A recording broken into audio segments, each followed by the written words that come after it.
I have a weird problem. I have many problems, lots of which are probably weird. Well, you've come to the right place. I have one specific problem that I'd like to discuss. So I have what I've always called, and I know it's not an official name by any capacity, an AirPods Pro Mark II. So what I mean by that is there were the AirPods Pro, and then there was the second iteration of the AirPods Pro where it's still a Lightning charging case, but it got like the buds themselves got a lot more smarts. I forget the actual delineations. That's the AirPods Pro 2, but the 2s, they had like a quiet like 2.1 version, or I guess maybe they called it like 2.0 in OpenAI notification. So the AirPods Pro 2 have had two versions: the Lightning port case version and then the USB-C case version. You can't just buy a USB-C case for the Lightning port version because it's actually like a slightly different hardware revision. And the USB-C version, which is still called AirPods Pro 2, but has the USB-C case, that version has that special like lower latency mode for the Vision Pro. Yes, I know exactly what you're talking about. So I have had these AirPods Pro Mark II. I know that, again, not the right name, but I'm just going to call it that because that's what I think of it as. Well, wait, which one do you have? Do you have the first revision of the 2s or the second? The Lightning charging case one. Okay, so the first, they're called AirPods Pro 2, the first ones.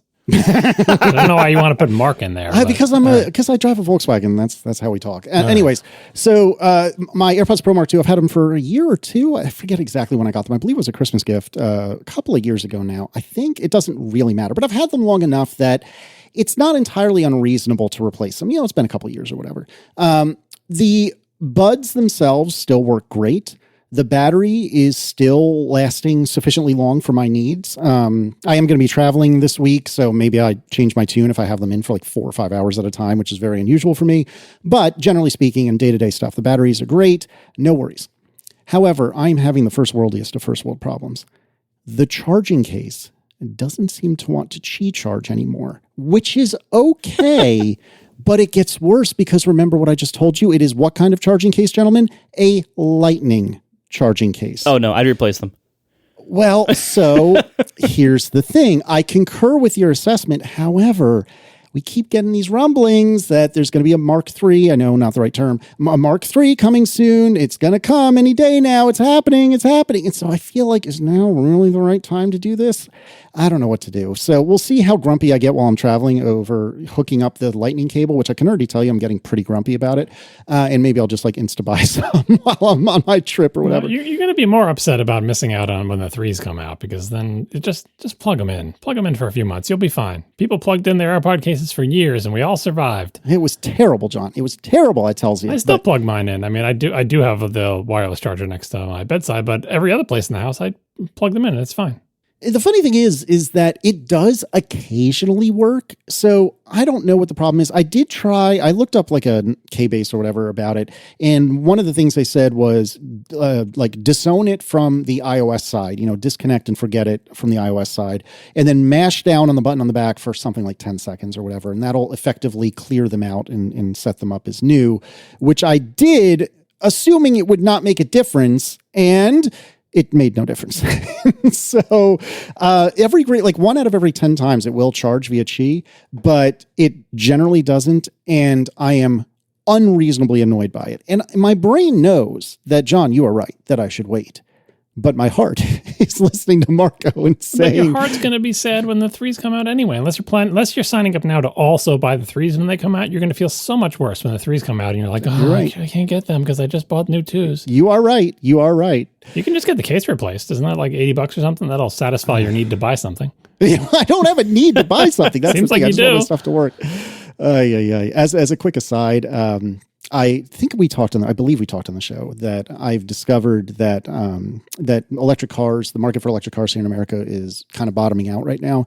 And I've noticed that the really unaffordable Porsche Taycan, or whatever you call it, the electric Porsche, that is almost affordable when it's bought used. Here it goes. This is how it begins. Speaking of having a need to spend money, I don't need to spend money on a stupid car. My car has under 30,000 miles on it, and I've had it for 8 years. It gets driven at least every other day, but I go nowhere. So I have no reason to get rid of my car. I love my car. I don't want to lose the third pedal. And yet I see that the electric life is kind of calling my name, and I can feel, I feel like I see this with other people. I can't remember. There was some podcaster that was going through the same thing, and I was like, oh, I know exactly what this feels like. But anyways, I can feel like my subconscious trying to like convince my conscious brain that, oh, it's time. It's not, and it's not. This is a terrible decision. I know intellectually it's a terrible time, but our country is crumbling. And I'm like, oh, yes, I'm going to buy an electric Porsche because I'm a jerk. It's just such a terrible decision. And yet I can't help myself. I tried to talk you out of this last episode. I don't forget if it made it to the air or not, but I'll try again. The reason they're cheap is because the second revision, the Mark II, as you would call it, of that car came out, and it's so much better. That's why you can find the quote unquote Mark I's for less money because nobody wants them. Don't buy it. I know you're right. Or you're right about both of these. Buy the second revision, which will cost way more money. No, I cannot afford. No matter how many shirts we hawk, which we will be doing momentarily, I cannot afford a new Taycan. I'm so sorry. I really should figure out how to pronounce this. But that is not the one you should get anyway. Like you don't. What should I get? You should get some kind of like more normal electric car, like BMW i3 based on your driving habits. Maybe an i4. No, I don't know. I don't think I can do another BMW. Not only I don't think I can do another BMW, and leaving me out of it, I'm pretty sure the Historical Commission will 100% veto any future BMW. There's a prayer since it's electric and hypothetically much less to go wrong. But I think she would poop all over that idea. You know, like I know you soured on BMW for a bunch of good reasons, but Porsche repair bills and maintenance costs are not good. Don't ruin my moment, John. It's not, you're not saying, I want to stay away from those expensive cars like BMW. Porsche. It's so true. So when you said, I have a need to spend money, I don't have a need to spend money on an AirPods case. I can feel within me the need to spend money on a stupid car growing. And I need John, I need you to convince me not to, because you're the voice of reason. We all know Marco's going to say, just do it. But you're the voice of reason. You need to tell me not to, because I know you're right. Intellectually, I know you're right. I already did. I told you, like, this is not the time to buy that particular car. You just need to wait, and you need to save a lot more money based on your apparent taste in cars. So true. We need to sell a lot more. Make a separate fund that is the Casey Car Fund and put money into it for like 5 years, and we'll talk. That won't be enough, but I hear you. Here's the thing too, like you already have like the big family car, and what you've described is that the role of your car is shorter range and not usually hauling everybody around. Correct. So you shouldn't have a giant Porsche. Like, ideally you would get like, something reasonable. Like, I'm a big fan of the Ioniq 5, at least the way it looks. I've never actually been in one. There's all sorts of like reasonable, like small-ish EVs that are not that much money. And honestly, I can say from like what I said last episode and before, like BMW's EV drivetrain is awesome and very mature. And so I think you should maybe look at an i4 if you're itching to buy a car. The problems that you had with BMW were largely because you had one of the higher end engines in the engine time, and it was out of warranty. And so there are ways you can avoid this. You can get one in warranty. You can get one that doesn't have an engine. There's ways to do this that would be, less of a risky experience and would limit your, potential costs. Like there's ways you can do that. So I wouldn't, and certainly as John said, like I'm not going to I wouldn't recommend that you, in fleeing BMW for reliability concerns, go over to Porsche. Forget it. Oh, not the reliability thing. It's just the maintenance costs, and the parts and maintenance are just so expensive for those brands. Like you stare at the dealership for 2 seconds, hundreds of dollars fly out of your wallet. Yep. Like everything is expensive. I mean, the reason, no joke, no snark, no exaggeration. The reason I got rid of the BMW was because it was going to the dealer every month, every other month, something like that. And every time it entered the dealer's parking lot, it didn't leave without me being at least $1,000 poorer. And that's not an exaggeration. It was literally $1,000 every single time, sometimes many thousands of dollars. It was bananas. It's absolutely a terrible idea to get a Porsche. Leaving aside the fact that I really can't afford it, it's like just barely outside of what I consider to be reasonable. And so I feel like I can afford it, even though I really can't. But no, Marco, you're right. You're both right. The Ioniq 5, I think I would maybe go a different route, like one of the other cars that shares the same platform, but we're saying the same basic thing. The Ioniq 5 is great. For my needs, and this is what you were talking about a minute ago, Marco, for my needs, what I really want, what I really need is a Chevy Bolt, which is what my parents have. And it's not a particularly pretty car, and it's not a particularly luxurious car, but it is the perfect car for the sorts of driving I do. But because I'm a car guy, I don't really want one. So I'm just going to continue to drive my Dino Juice mobile until it falls apart. And when that happens, go test drive an i4. No, you should at this point, you should keep driving your current car until it gets old enough that you won't mind teaching your son to drive on it, and then he'll crash it, and then you'll get a new car. Here's the thing. If you think that I need a new car, which I don't, and I should get an expensive car, which I shouldn't, then one thing you can do to help that process is go to atp.fm/store. This is such a great job. I am an expert and a professional. Mm-hmm. So here's the thing. The ATP Store is back, and it is back until Monday, April 28th. And this is the second episode we've talked about it. So now I get to do my little speech. Here's the thing. Every single time we do a time-limited sale like this, every single time, there's at least one, usually 3 to 5 people, that reach out and say, oh no, I'm that guy. Or I'm that person, really. I'm that person. I've done it. I'm the one that missed it. I thought I would remember, and I didn't. So if you're driving your Porsche Taycan, or if you're driving your BMW i4, whatever you may be driving, then you should pull over and go to atp.fm/store. And John will walk through, at least very quickly, some of the wares that we have on offer. And if you're walking, pull over to the side of the sidewalk or get out of the way of the people that are still walking. Go to atp.fm/store. John, what is up for grabs? So this is a reminder of what we've got. For the new shirts this time, we've got M3 Ultra shirts, including our Joke M3 Ultra shirt. And that brings me to the most common question since we announced the sale last episode. People are always asking about this, but then are asking even more now that the store is up. They usually say something like, I just got a new Mac and it's got an M whatever processor in it. And when you were selling the shirts for the M whatever processor, I didn't have this Mac, but that Mac broke and now I have this one and I want to get a shirt that matches my processor. And I always tell those people, buy the shirt for the chip that you want, not the chip that you have, which is a homage to the dress for the job you want, not the job you have advice back when people used to dress up for work, like in the 80s and stuff. Anyway, that's what that is. The idea is that, if you can buy a shirt for the chip that matches whatever computer you have. But let's say you don't have an M3 Ultra, which you probably shouldn't. You can still buy the shirt for it because it's Apple's most powerful, chip that they make. The reason I give this advice is because we don't sell these M shirts forever. There is lots of chips and lots of variants. The usual way it works is Apple announces the chip and puts it in a Mac. And then whatever the next sale we have is, whatever chips were announced in that period, we sell at that point. And we usually don't sell them again. So if you've seen people like on YouTube or whatever wearing like a beat up M1 Ultra shirt, that's because we sold it when the M1 Ultra, like shortly after the M1 Ultra was released, or at least announced, and we haven't sold it since. So don't think you're going to be able to buy an M3 Ultra shirt 3 years from now, because you probably won't. So thus far, we haven't brought back, especially like the fancy variants. We do have in the on-demand store, in between sales, we sell like the M1, M2, M3, M4, but just the plain ones with no modifier. And those are on-demand stuff. That's not for you. You're listening to the show. You shouldn't buy it at the time-limited sale because the printing quality is much better on these ones. That, we have to take the orders, then they print them, then they give them to you, and that's it. The on-demand ones, they print as soon as you order them, but the printing quality is not as good. So we sell them in between if you're desperate for a shirt in between, but really, this is your time to shine if you're actually listening to the program.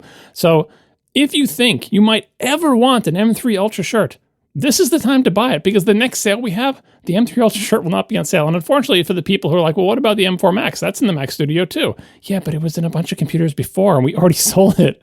So yeah, we have no M4 Max or M4 Pro or any of those shirts available. It's just M3 Ultra and the Joke M3 Ultra. So that's our system. It's not ideal for some people who I didn't know I was going to buy a new computer and now I want the M shirt to match it. The only solution, obviously, is to buy every M shirt, and then whatever computer you buy, you'll always, unless you bought an M2 Ultra, sorry about that. We never made that shirt. Anyway, we've got a Mac Pro Believe shirt, which is very important for certain disciples of the Mac Pro. We are trying to, as the kids would say, manifest a decent Mac Pro. If not, we'll just get a crappy Mac Pro with an M3 Ultra in it, and we'll cry together. The Pro Max Triumph shirt is back.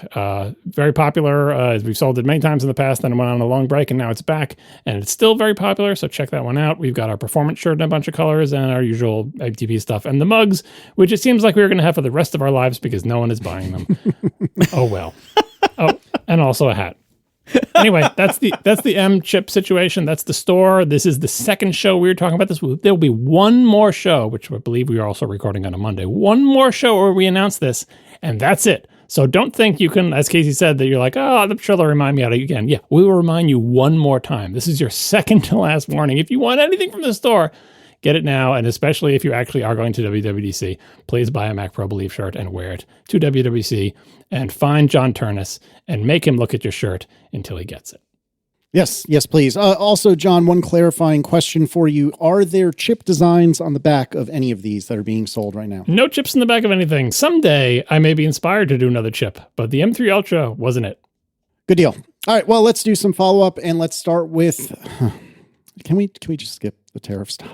Oh my God. How? We wish we could skip it. We wish we could all skip it. We wish we could skip this entire presidency, but unfortunately, that's not the reality we live in.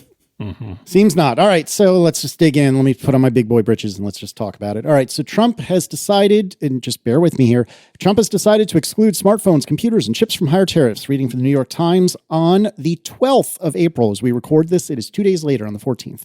Anyways, on the 12th, the New York Times wrote, after more than a week of ratcheting up tariffs on products imported from China, the Trump administration issued a rule late Friday that spared smartphones, computers, semiconductors, and other electronics from some of the fees, and a significant break for tech companies like Apple and Dell and the prices of iPhones and other consumer electronics.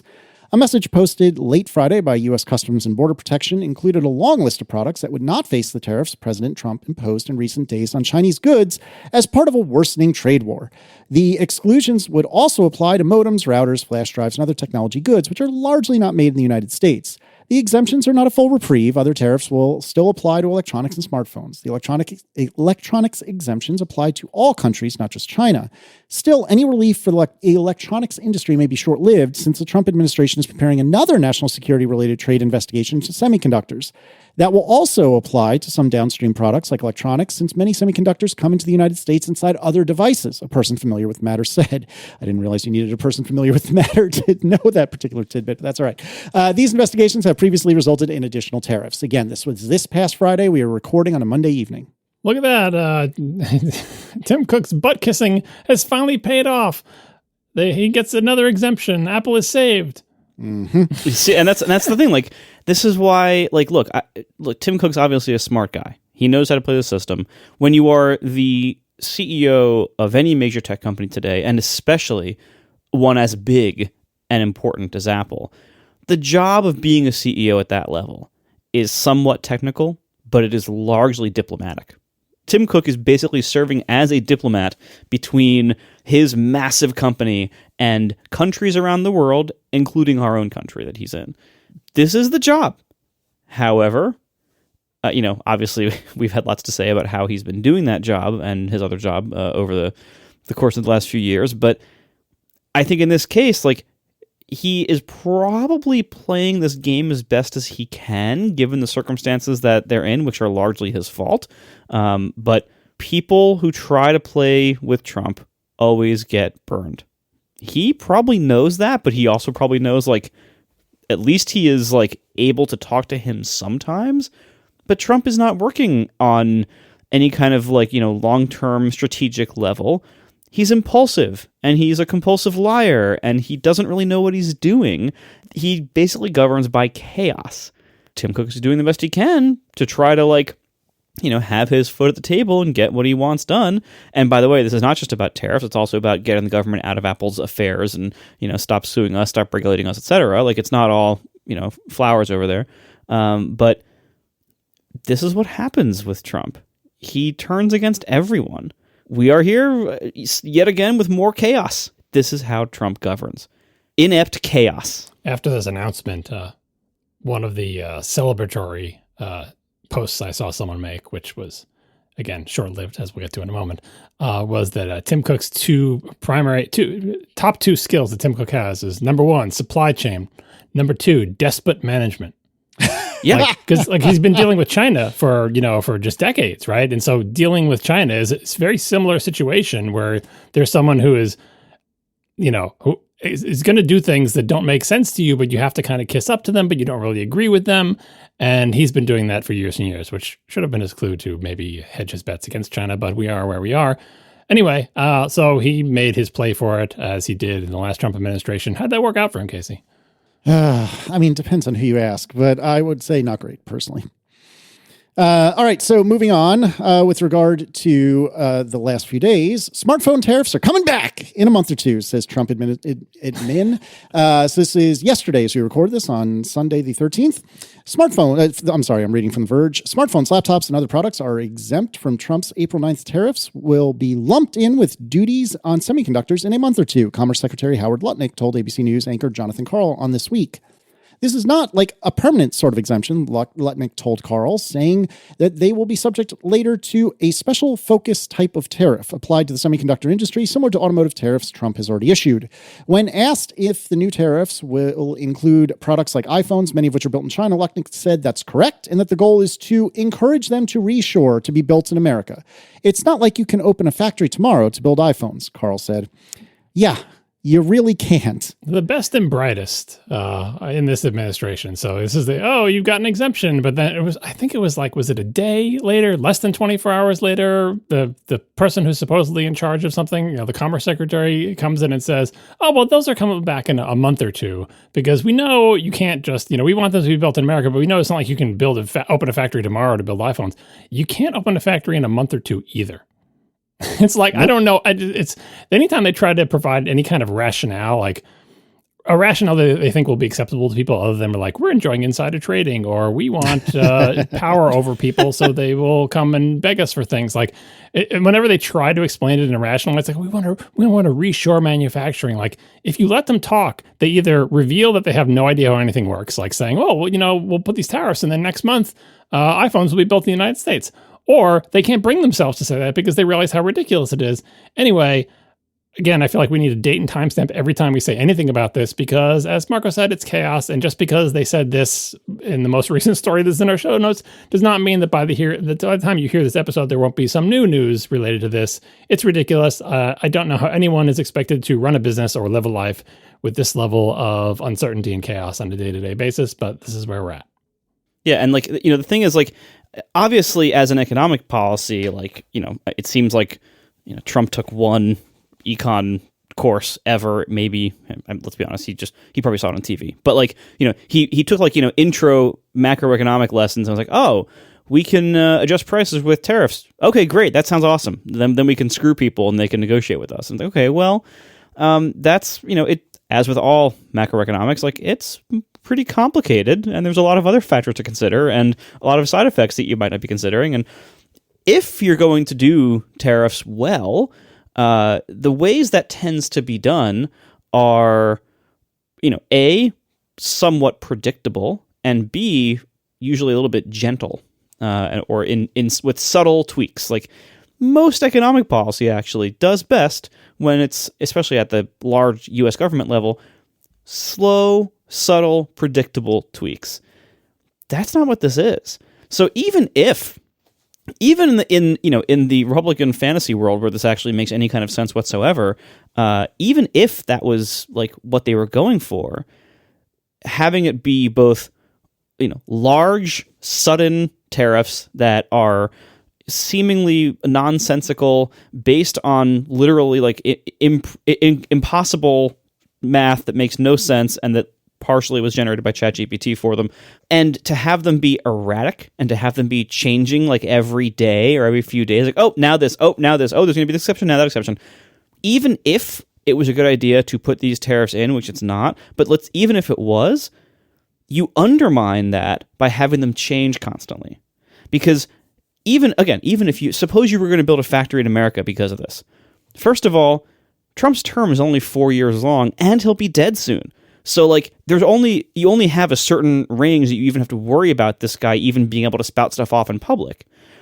And his time range of power is probably even shorter than that. What are you going to do? Move all iPhone production to America?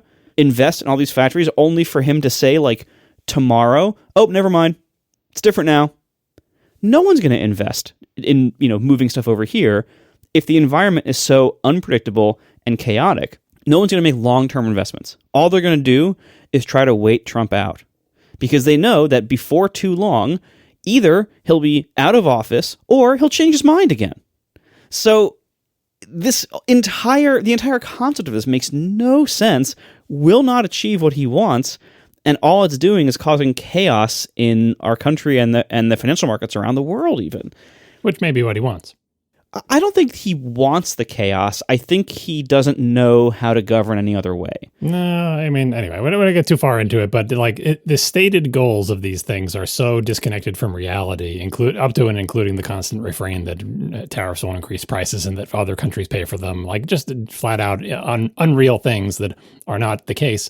It's just what he's going to say is usually not why he's doing the thing. And as you said, like the uncertainty is the worst part of this. And I'll just add that as a reminder that the amount of years and money it would take to build iPhones in America is double-digit years and a vast amount of money. And that's assuming anyone ever wanted to do it. But certainly they're not going to go down that path because we all just assume this is a temporary situation that will be rectified by the next sane person to hold office. But you never know what the future holds. But anyway, this is not the type of environment that attracts investment. So there's that. I think it's worth kind of drilling into something you just said a moment ago. And I didn't really think about this at first. I can't remember who I heard talking about this. I apologize. But you had said a moment ago, John, that nobody really wants to build the iPhones here anyway. And I think that's important to note, that I think and maybe I'm out of touch, I don't know, but I feel like the average American that I know doesn't particularly want to be screwing in the same screw for 8 to 13 hours a day, 5 days a week. That I think that most Americans I know would find that sort of work or labor to be below them.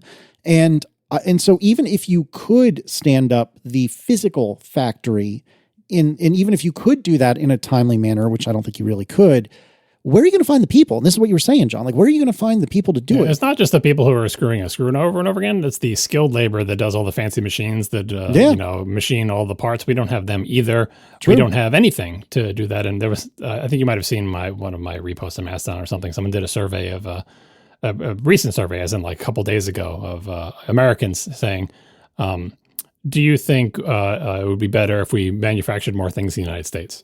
And 80% of the American public said yes. And then the second question was, would taking a job manufacturing things in a factory be an improvement in your job situation? And only 20% said yes. So 80% think we should do it, but 20% say, oh, well, I'll do it. Everyone always assumes someone else will be working in the factory. Yeah, we should totally manufacture more stuff, but I don't want to do it. Yep. I mean, and the thing is, like, because they're thinking of the factory job like, I'm on the assembly line doing a boring thing. And that is part of the job. But also, the other reason we can't do it is we don't have people with the skills and the smarts and the experience to do the complicated stuff. All those CNC milling machines that carefully, make all the little parts that go into the thing. And we don't have the supply chain of all the companies that make the screws that go into the thing. It's just, we're so far behind. We don't have the capacity to do that in this country at all. Not just because people don't want the job screwing in the screws. Every aspect of the only thing we have is the land to build the factories on and probably the power to power them. But everything else having to do with the factory, we can't do. We are sponsored this episode by BetterHelp. Therapy is something that I think we undervalue as a society. And I've always thought that, when something's wrong with, your body, you go to some doctor about it. You go to, if something's wrong with your teeth, you go to a dentist. There's no glory in saying well, I've never been to the dentist. That's a ridiculous concept. We should have that same standard for our minds. They're so important. They control so much about our lives. It's always good to check in with a therapist. I have personally used therapy, and I find it really very helpful. And I strongly encourage everybody out there, give it a shot. Even if you don't think you, quote, need anything, you still go to your doctor once a year for, a checkup or a physical. Give your mind the same care. Now, traditional in-person therapy can cost hundreds of dollars per session, and this adds up fast. With BetterHelp Online Therapy, you can save on average up to 50% per session. You pay a flat fee for weekly sessions, and therapy should feel accessible this way. It shouldn't just be a luxury for like the rich people. With online therapy, you can get quality care at prices that make sense and can help you with anything from anxiety to everyday stress to more. Your mental health is worth it, and with BetterHelp, it's within reach. With over 30,000 therapists, BetterHelp is the world's largest online therapy platform, and it's convenient. You can join a session with a click of a button, so you can fit therapy into your busy life. And if you're with a therapist that's not working out for you, you can switch therapist at any time, no problem. Your well-being is worth it. Visit betterhelp.com/atechpod today to get 10% off your first month. That's BetterHelp, HELP.com/atechpod. Thank you so much to BetterHelp for sponsoring our show. All right, so we had an Ask ATP with regard to cross-platform photo management, and Kevin Militello writes, my wife and I are a split household. We use Synology Photos with smart albums. It backs up when charging. I see photos of her and my daughter without my wife tagging. She sees photo of me and daughter that I take without me tagging. The only manual thing I seem to have to do is tag people in video, which I rarely do. Then BAPT, B-A-P-T writes, I would like to recommend Image app as a cross-platform photo syncing solution. Let me jump in here. I have been, as you guys know, getting deeper and deeper into the self-hosted rabbit hole, which is, I think, mostly okay and healthy, but knowing me, I'll take it too far. Image seems to be one of the darlings of the self-hosted community, and I've not tried it myself, but I've heard many, many, many very, very good reviews of it. And this is kind of the same thing until the end. So let me go back to BAPT. It's open source and self-hosted, and its mission statement is basically to offer a Google Photos alternative. It's amazing. It's not as simple to use as Google Photos because you have to host it yourself, but you do get to keep ownership of your library and pretty much guarantee that it will keep running forever. It's also ahead of Google Photos in terms of features in some places. The one big caveat is that it warns you pretty explicitly about is that it's still under heavy development and you must keep backups of your photo library. But you should already be doing that anyway. Okay, I hear what BAPT is saying. I totally get it. But if Image is explicitly saying, hey, you really want to have another copy of all your photos because bad things may happen, I'm out. No, thank you. Yeah, the self-hosted ones, I didn't recommend any of those just because it seemed like the person was saying, like, if there's anything manual I have to do, I don't want to do it. But they also said they were willing to spend money. So maybe a Synology type solution would be there. But like all the sort of like host your own cloud stuff in your own house, like that just seems like a lot. If for someone who wants kind of a handoff solution or like, I don't want to have to be bothered with it, self-hosting is not that. Like, that's why you have other people host things for you. That's why the cloud is so attractive. Let someone else run the servers. But I thought it was worth mentioning there are solutions. Synology is one, and this Image thing is another one. If you want to run the cloud thing inside your house and take on that responsibility, you may be more likely to find cross-platform solutions. Yeah, and just to be clear, it's pronounced sort of kind of Image as far as I'm aware, but it's actually spelled IMMICH. And obviously there'll be a link in the show notes, but Image, which is, I think, not a portmanteau, but a play on image. I thought it was like a German word or something. Oh, Porque no los dos. I mean, maybe both. Who knows? All right, John, you have some Nintendo Switch 2 follow-up for us. Let me start reading to interrupt when you're ready. Kyle McMahon writes, the Switch 2 is not capable of 4K 120. I believe all the games that have announced a 120 FPS mode, Mario Kart World, Metroid Prime 4, etc., have specified that they run at 1080p 120. Yeah, I misspoke in the last thing. I said 4K 120 because I was so excited that it can output 4K to the TV and can do 120 frames per second, but not at the same time, which makes sense because that is a current generation console capability, and Nintendo just doesn't do the current generation console thing anymore. But anyway, we'll put a link in the show notes to the spec page, which tells you Nintendo's spec page for the Switch 2, which says that it does a maximum of 4K at 60 frames per second in, quote, TV mode, like when it's docked and connected to your TV. And it says it supports 120 frames per second in 1080p, but also in 2560 by 1440. So it can do 120 frames per second in theory at higher than 1080. We'll see if any games actually use that. Then with regard to the kickstand, like elbows or lumps or whatever they are, Stuart Gibson writes, regarding the Switch 2 stand nubbins, those exist on the improved stand on the current Switch OLED 2. They do act as a touch point when fully opened, but also have a multi-point hinge, which allows it to sit fully flush to the back of the console. See, Marco should have told me this because I've never actually even seen a Switch OLED. But yeah, the Switch OLED has the exact same things. And the 2-point hinge is to, again, help if you know how a 2-point hinge works, to help it fold out more. Like, I guess people might be familiar with them from kitchen cabinets, where you open the cabinet and it has a 2-point hinge inside it to let the doors open up more. Anyway, there you go. That's the nubbins explained. And then apparently there existed open world racing games before Mario Kart, which I've heard of all of these except one, but I don't think I knew that these were open world racing games. So we've gotten word from many listeners. Burnout, Need for Speed, The Crew, which I'd never heard of, and Forza Horizon are all open world racing games. The Italians want you to say Forza. I think the thing that's notable is that, like, I guess maybe I never thought of Mario Kart because I've heard of all these games. I've never thought of Mario Kart as a type of game because it's like, what is the world? Like, in these things, they're generally set on Earth with cities and highways between them and stuff. And so it's like, yeah, there's a world. But Mario Kart is like, you're in space on an ice cream cone. Like, it doesn't lend itself to, like, what would the world be in between? But I guess the answer is it's the Mushroom Kingdom. Anyway, we'll find out. Indeed. And then one of the things that broke a lot of people's brains, including very much my own, was that Mario Kart has been stated as being $80 MSRP. And we all thought that was kind of bananas because $80 is a lot of freaking money. But as it turns out, maybe not.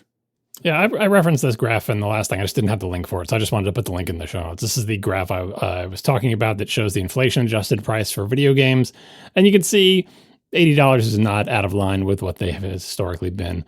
I remember buying Ocarina of Time for $70 when it was released. So whatever year that was, what was Ocarina of Time? I think it was 90? High school for me, so late 90s. Yeah. Anyway, $70 in the late 90s. I can tell you that $70 in the late 90s does not equal $80 today. So we're still doing okay, but yeah, some people are angry about it. But if you look at this graph, I feel like it seems reasonable. Now, some people complain. We got one email that said, yeah, inflation adjusted, it's fine, but they're trying to trick you because you always have to buy DLC and you have to subscribe and you have to buy the battle pass and you have to do this. And it's like live service games are a totally different ball of wax. Like World of Warcraft was charging people subscriptions ages ago, but and maybe they'll sell DLC tracks for Mario Kart or whatever. But the bottom line is, especially for sort of like, when you pay $80 for Mario Kart World, you get what you get. And if you want to buy DLC later, fine, but you don't have to. It's a complete game in and of itself. Same thing with like Breath of the Wild. You buy it and you get the whole game. So if they sell the next Zelda thing for $80 or whatever, again, I bought Ocarina of Time for $70 in a gold cart for the Nintendo 64. I think I had that too. Yeah, I will gladly play similar prices, but yeah, it's difficult because quote unquote AAA games are expensive. They always have been. When you look at this graph, look back at the early days of home consoles with like the Atari 2600 and stuff, and look at those prices. Inflation adjusted, $140 for like, I don't know, Tapper or something. I don't know what game that's supposed to be represented there, but it could be worse is all I'm saying. Indeed. Speaking of it could be worse, Dropbox and file providers. Eric DeReuter writes, the Dropbox file provider API update is not tied to the app version and is not an account level change either. So you can have one Mac with the file provider API version and another Mac without it. It does require a minimum macOS version of somewhere between 12.3 and 12.6, as well as the Dropbox app from late 2022-ish or newer. What triggers your eligibility beyond the app and OS versions is not clear. Dropbox support was not helpful in clearing up how you become eligible for the update. Yeah, this next item will tell you how I ran across this, but I've confirmed that if you are eligible, not only is it not a separate download, but you can change it. Right? So I recently installed Dropbox on a fresh account, and it did the file provider one sort of by default. But if you Google for it, which I had to because it's not clear, there is a way to say, I don't want the file provider thing anymore. And it doesn't involve reinstalling the app. It just involves signing out of the app and signing back into the app. And then during the onboarding, clicking some advanced link and then going to this thing and opting out. And, anyway, it is silly. The process is silly, but it is nice that it's not tied to your account, switching back and forth. And you don't need to re-download a second version of the app. And I've never heard anyone tell me that the file provider one is better in any way. So as long as they keep giving you this option, that's the one I'm choosing. So yeah, I took the account that I had installed on and I signed out and signed back in and opted out of file provider, and it just switched to the other version, and I'm much happier. Good deal. And then several people wrote in, you have bought your daughter a laptop because of tariffs for school in the fall, and lots of people wanted to know, what did John do? Yeah, that's what I was getting at earlier. I got that laptop today and I've been setting it up and setting up Dropbox for people and putting accounts on and stuff. I'm actually setting it up now to essentially be the photo laptop for my Long Island vacation, because I always take whatever our best laptop is to be the photo laptop for our Long Island vacation. And that is now the M4 MacBook Air that I got my daughter, but I'm also putting her account on and all that other stuff. Anyway, the specs are boring. Like, there are really no bad specs for this machine unless you have more data than will fit on the SSD. What did I do? Not probably what you should do. I maxed out the RAM because, I don't know, I just did. It wasn't that expensive. You don't need that much RAM. She's going to be writing papers and browsing the web. She doesn't need 32 gigs of RAM, but it comes with 16 stock, which is plenty. You can get 24, but her current one has 24 because that used to be the max. You kind of see how this goes here. I get max RAM a lot on machines where it's reasonable. So I picked 32 gigs of RAM. I don't know why. It just makes me feel better. And then for the SSD, she doesn't have much data at all. Most of her stuff is cloud synced. But for my Long Island vacation, I like to have enough space to put a substantial portion of my photo library on the laptop, just so sometimes you like slideshows of like previous vacations or like, I don't know. I like having access to, at the very least, the favorites from my big photo collection if we ever do like photo slideshows or whatever. So I got a terabyte SSD. I would have got bigger if the prices didn't go up ridiculous amount after that. But anyway, there it is. M4 MacBook Air with all the parts working on the chip again, because I'm me. I do not recommend this. You can just buy the stock one. Buy 16 gigs of RAM, whatever size SSD you can fit that you can stomach, because their prices are insane, and you're fine. But people wanted to know what I got, so there you go. 32 gigs, 1 terabyte. I love that you are so petulantly against having a laptop that you now enlist the rest of the family to meet your laptop related needs. There's so many laptops in this house. I don't need to have one for myself. I just need one for 1 week a year, and there's plenty to choose from. And I bring the best one. When I had a work laptop, I used to bring that as my vacation laptop because it was the best one in the house. Oy. All right. Peter Wagoner writes with regard to folding phone aspect ratios. If you take an iPhone mini and make it a tri-fold like the Huawei Mate XT, you get nearly the same dimensions as an iPad mini. So this is MKB. There's a video on MKBHD that MKBHD did on the Huawei Mate XT, which I watched, which was very interesting. Like, this is not for me, I don't think, but it was a much more compelling a video than I expected it to be. I left that video thinking, maybe that's not that bad after all. So it's worth a few minutes of your time if you have some time to kill. Yeah, that was like the problem we were talking about in his last video of like, if you just have a phone that opens and closes like a book, a foldable phone that opens and closes like a book, when it opens, it's not well proportioned for 16:9 video, which is most TV and movies is around that aspect ratio. And so if you compare it to an iPad mini, maybe it's the same in area, but because the aspect ratio is so much more square, if you try to watch video on your quote, I unfolded my folding phone, I have such a big area to watch video, it's not actually that big, like it's compared to an iPad mini. So you can solve that by having a trifold, because now you have, one extra vertical strip. Instead of just opening like a book, take another one of those quote unquote pages and put it alongside. The problem is now you have a trifold phone, and it's incredibly thick. Like, you can look at the video to see when you fold all 3 pieces up, they did a good job of making the individual pieces thin, but boy, that's big. So it's quite a trade-off to get a screen that is larger than a phone and also well proportioned to watch video. And if you're not watching video on it, I guess, you can use that space for all of the great Android apps to take advantage of tablet proportion screens. Sick burn.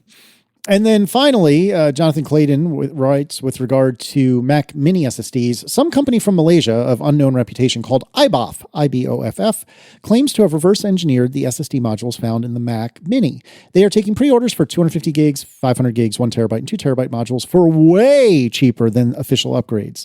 According to them, they've made a, quote, legally distinct, quote, board layout that will be recognized by the Mac. They claim to have shipped a batch of orders to people, with a new batch coming off the line at the end of April. I watched this YouTube video that they themselves have put up. So, I mean, take this with a serious amount of salt, but I see what they're going for here, and it is interesting and reasonably compelling. Yeah, it's super compelling to me money-wise, because I'm thinking of my future computer, and it's like, especially since I'm pressing up against the 4 terabyte drive that I have. So the next jump is probably to 8. And you know what happens if you try to buy 8 terabytes of SSD from Apple. It's just, it breaks the bank. Yep, been there. And so like, granted, these modules for Mac Minis, maybe they'll do them for the studio. Like, who knows? And who knows how well they work or whatever. But it seems like the technology involved should be within the reach of companies like this.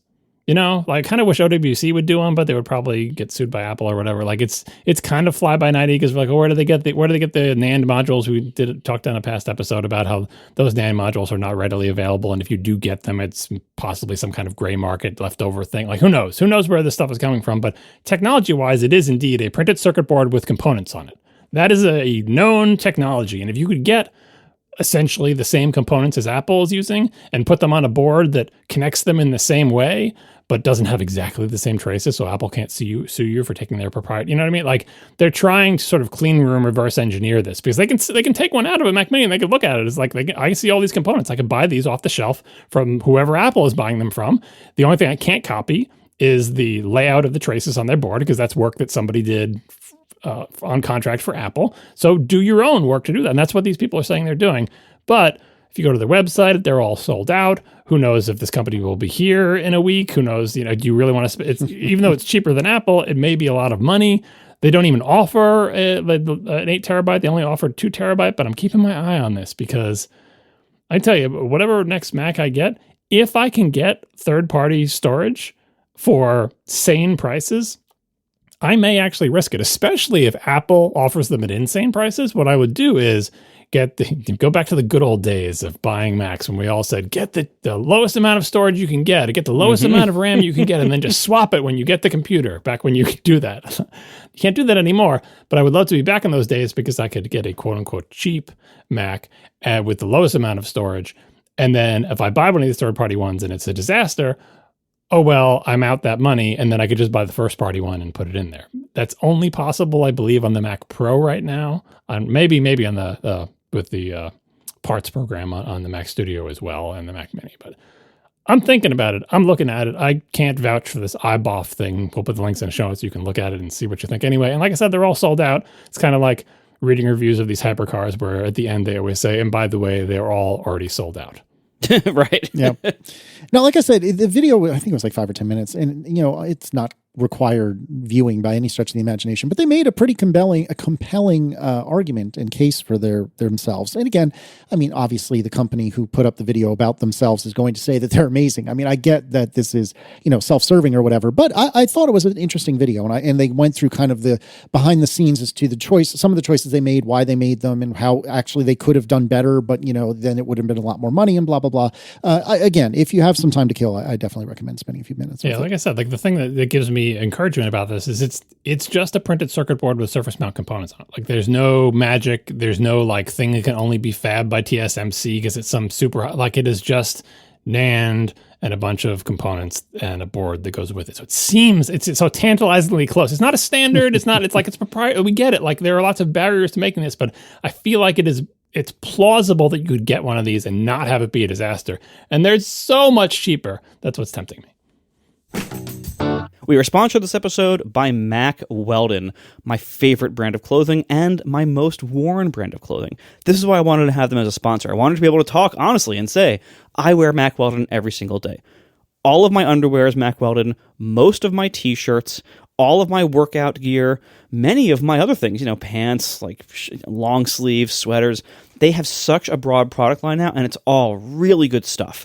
So my favorite is the silver fabric, and they make all sorts of pieces with silver fabric. What's great about it is that it's a nice cotton blend. It's a little bit of silver fibers in it, and this makes it antimicrobial, which means it's really hard to make it ever stink. So this is very valuable to me in things like t-shirts. So all summer long, I'm wearing those, but honestly, I'm wearing them in the winter too. When I'm wearing some kind of fancy button down, which they also sell, I'm always wearing a Mack Weldon undershirt under it. So there's so many great options at Mack Weldon. They now have a tech linen fabric, and they have a few new tech linen items they've launched. They're really, really cool, but there's something for everyone here. And the thing with Mack Weldon is their stuff lasts. This will not be the cheapest shirt you ever see. There's a reason for that. I don't think I've ever worn out anything from Mack Weldon, and I wear them every single day. It's really good stuff. So you got to see for yourself. Go to MackWeldon.com and you can get 25% off your first order of $125 or more with promo code ATP. What I strongly suggest is go get yourself some really nice t-shirts. I wear the silver V-necks. They have all sorts of other options as well. They last, they fit well, they look good. And look, every single day you're wearing a t-shirt or underwear or all of these things, socks, you're wearing these stuff all the time. Make your basics look good and fit well and work great. And that's what Mack Weldon does for you. Once again, MackWeldon.com. Get 25% off your first order of $125 or more with promo code ATP. That's MackWeldon.com, promo code ATP. Thanks to Mack Weldon for sponsoring our show. All right, so I think we're only going to have time for one topic today because it's going to be a doozy, and that is there was a report on The Information a few days ago as we record about how Apple fumbled Siri's AI makeover. And there's a few different there's a lot in this article, and you can see a summary of it on Mac Rumors. I think, John has done the yeoman's work of splitting this into different topics. All right. So John entitled this particular section, "The Blame Game," which I think is perfectly apt. And it says in the Information article, some of Apple's struggles in AI have stemmed from deeply ingrained company values. For example, its militant stance on user privacy, which has made it difficult for the company to gain access to large quantities of data for training models. But an equally important factor was the conflicting personalities within Apple. More than half a dozen former Apple employees who worked in the AI and machine learning group led by JG, which that group is known by AIML for short, told The Information that poor leadership is to blame for its problems with execution. They singled out JG's lieutenant, Robbie Walker, who oversaw day-to-day operations for Siri, as lacking both ambition and an appetite for taking risks on designing future versions of the voice assistant. Among engineers inside Apple, the AI group's relaxed culture and struggles with execution have even earned it an uncharitable nickname, a play on its initials, AIMLess, AIMLESS, which is almost AIMLISS, which would have been very funny. This is not a good sign, by the way. Just when the group that's responsible for Siri is other people in the company are snickering at it behind its back, that's usually not a good sign. Honestly, I kind of took that as promising that we've always felt from the outside, Siri is so bad. Does Apple not realize how bad it is? So it is kind of comforting to know, no, lots of the company did realize how bad it was. It isn't just us. Well, this is corporate infighting, though. It's the group that's responsible for it, those people stink. They're not. Well, anyway, you continue. You'll see. But remember that the org chart diagram, maybe early 2000s. There was how each company is organized. Do you remember this image? I was going to say it's a GIF. It wasn't animated, but it might have literally been a GIF, as in a single image.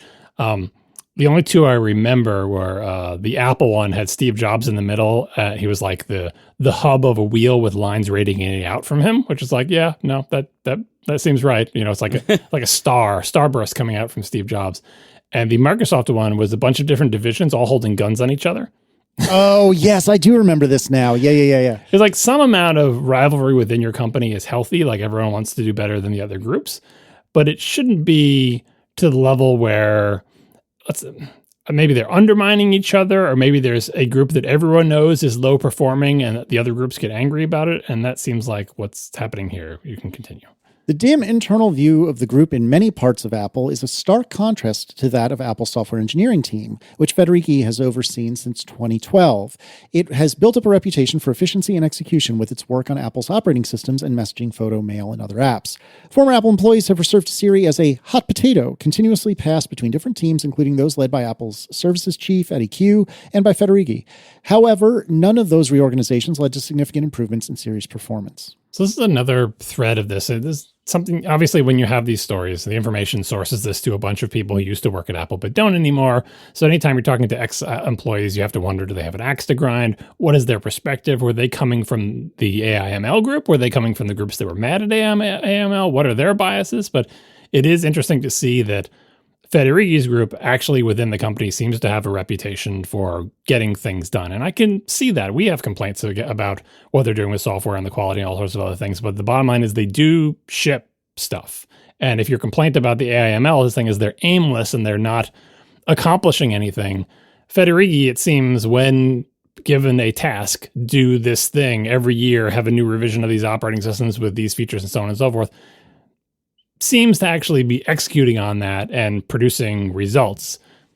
What is the quality of the results? We get this steady drumbeat of email. I don't know if it's the same three people who have just a grudge against Federighi, but they're always like, why doesn't anyone ever blame Federighi? Is it because he's in the videos and he's got nice hair and everyone thinks he's funny? It's like, oh, it's like our fun uncle. We never say anything mean about him. But he's in charge of all software. So anytime you have a software complaint, shouldn't you be blaming Federighi? Maybe, yeah, we tend to focus our blame more on like, well, what about the people who do the UI stuff? Like, that's not Federighi's specific job. He may oversee that, but there is a dedicated group for interface design, and I save most of my ire for them when they do something that I don't like in the interface or whatever.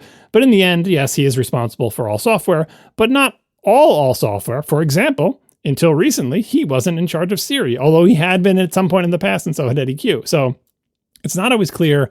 Like if you think, well, he's in charge of all software and you don't like Siri, therefore it's his fault. Had you not known that there was this AIML group, same thing with Vision Pro, that was off into its own little corner before it sort of got reintegrated. So the internal structure of how Apple arranged things is not always clear from the outside.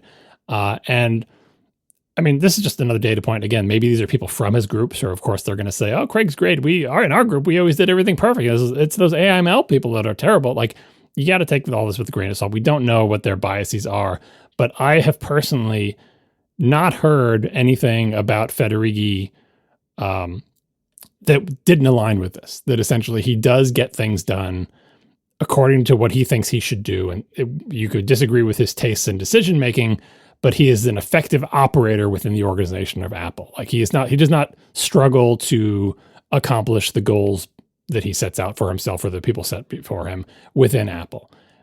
Again, you could say maybe the goals that he's setting or that are being set for him are the wrong goals, but he is actually executing them, which is part of the job of someone at his level. So that's why I personally usually don't come for Federighi, because it's not because of his hair. It's because it seems like he can get things done. And if for someone like that, I feel like I could persuade him to get the things done that I think should be done. But in the end, I think he's an effective executive. Yeah, I don't know, and I don't want to get too caught up in this tangent that I'm now starting, but I've heard mixed about Federighi, mostly very good, for sure. And certainly his whole stage persona, I just adore. I think you said this a moment ago, he's like everyone's favorite, fun uncle. But he's not like that in meetings. No, from what I gather, he's not like that in meetings. Unlike JG, you have to try to say his full name at least once per episode. Casey, do you want to try? Yeah, so it's John, G, and Andrea, I believe. Yeah, and then we just got reports from people who've worked with him that he's just the nicest person. He's very good, but and I'm not saying we've discussed this at length, and there's actually a recent New York Times article on this very topic that I didn't bring the link for because I didn't think we'd go off on this tangent. But oh, you're such a nice guy, but maybe you can't be a nice guy to be effective within an organization. No, I haven't heard that Craig is not a nice guy, but you also have to be ruthless. You have to, be a serious person. to quote, what's it called? The HBO show with the billionaires who are smarter than real billionaires. Yes, thank you. Succession. I love you all, but you're not serious people. Craig Federighi is a serious person.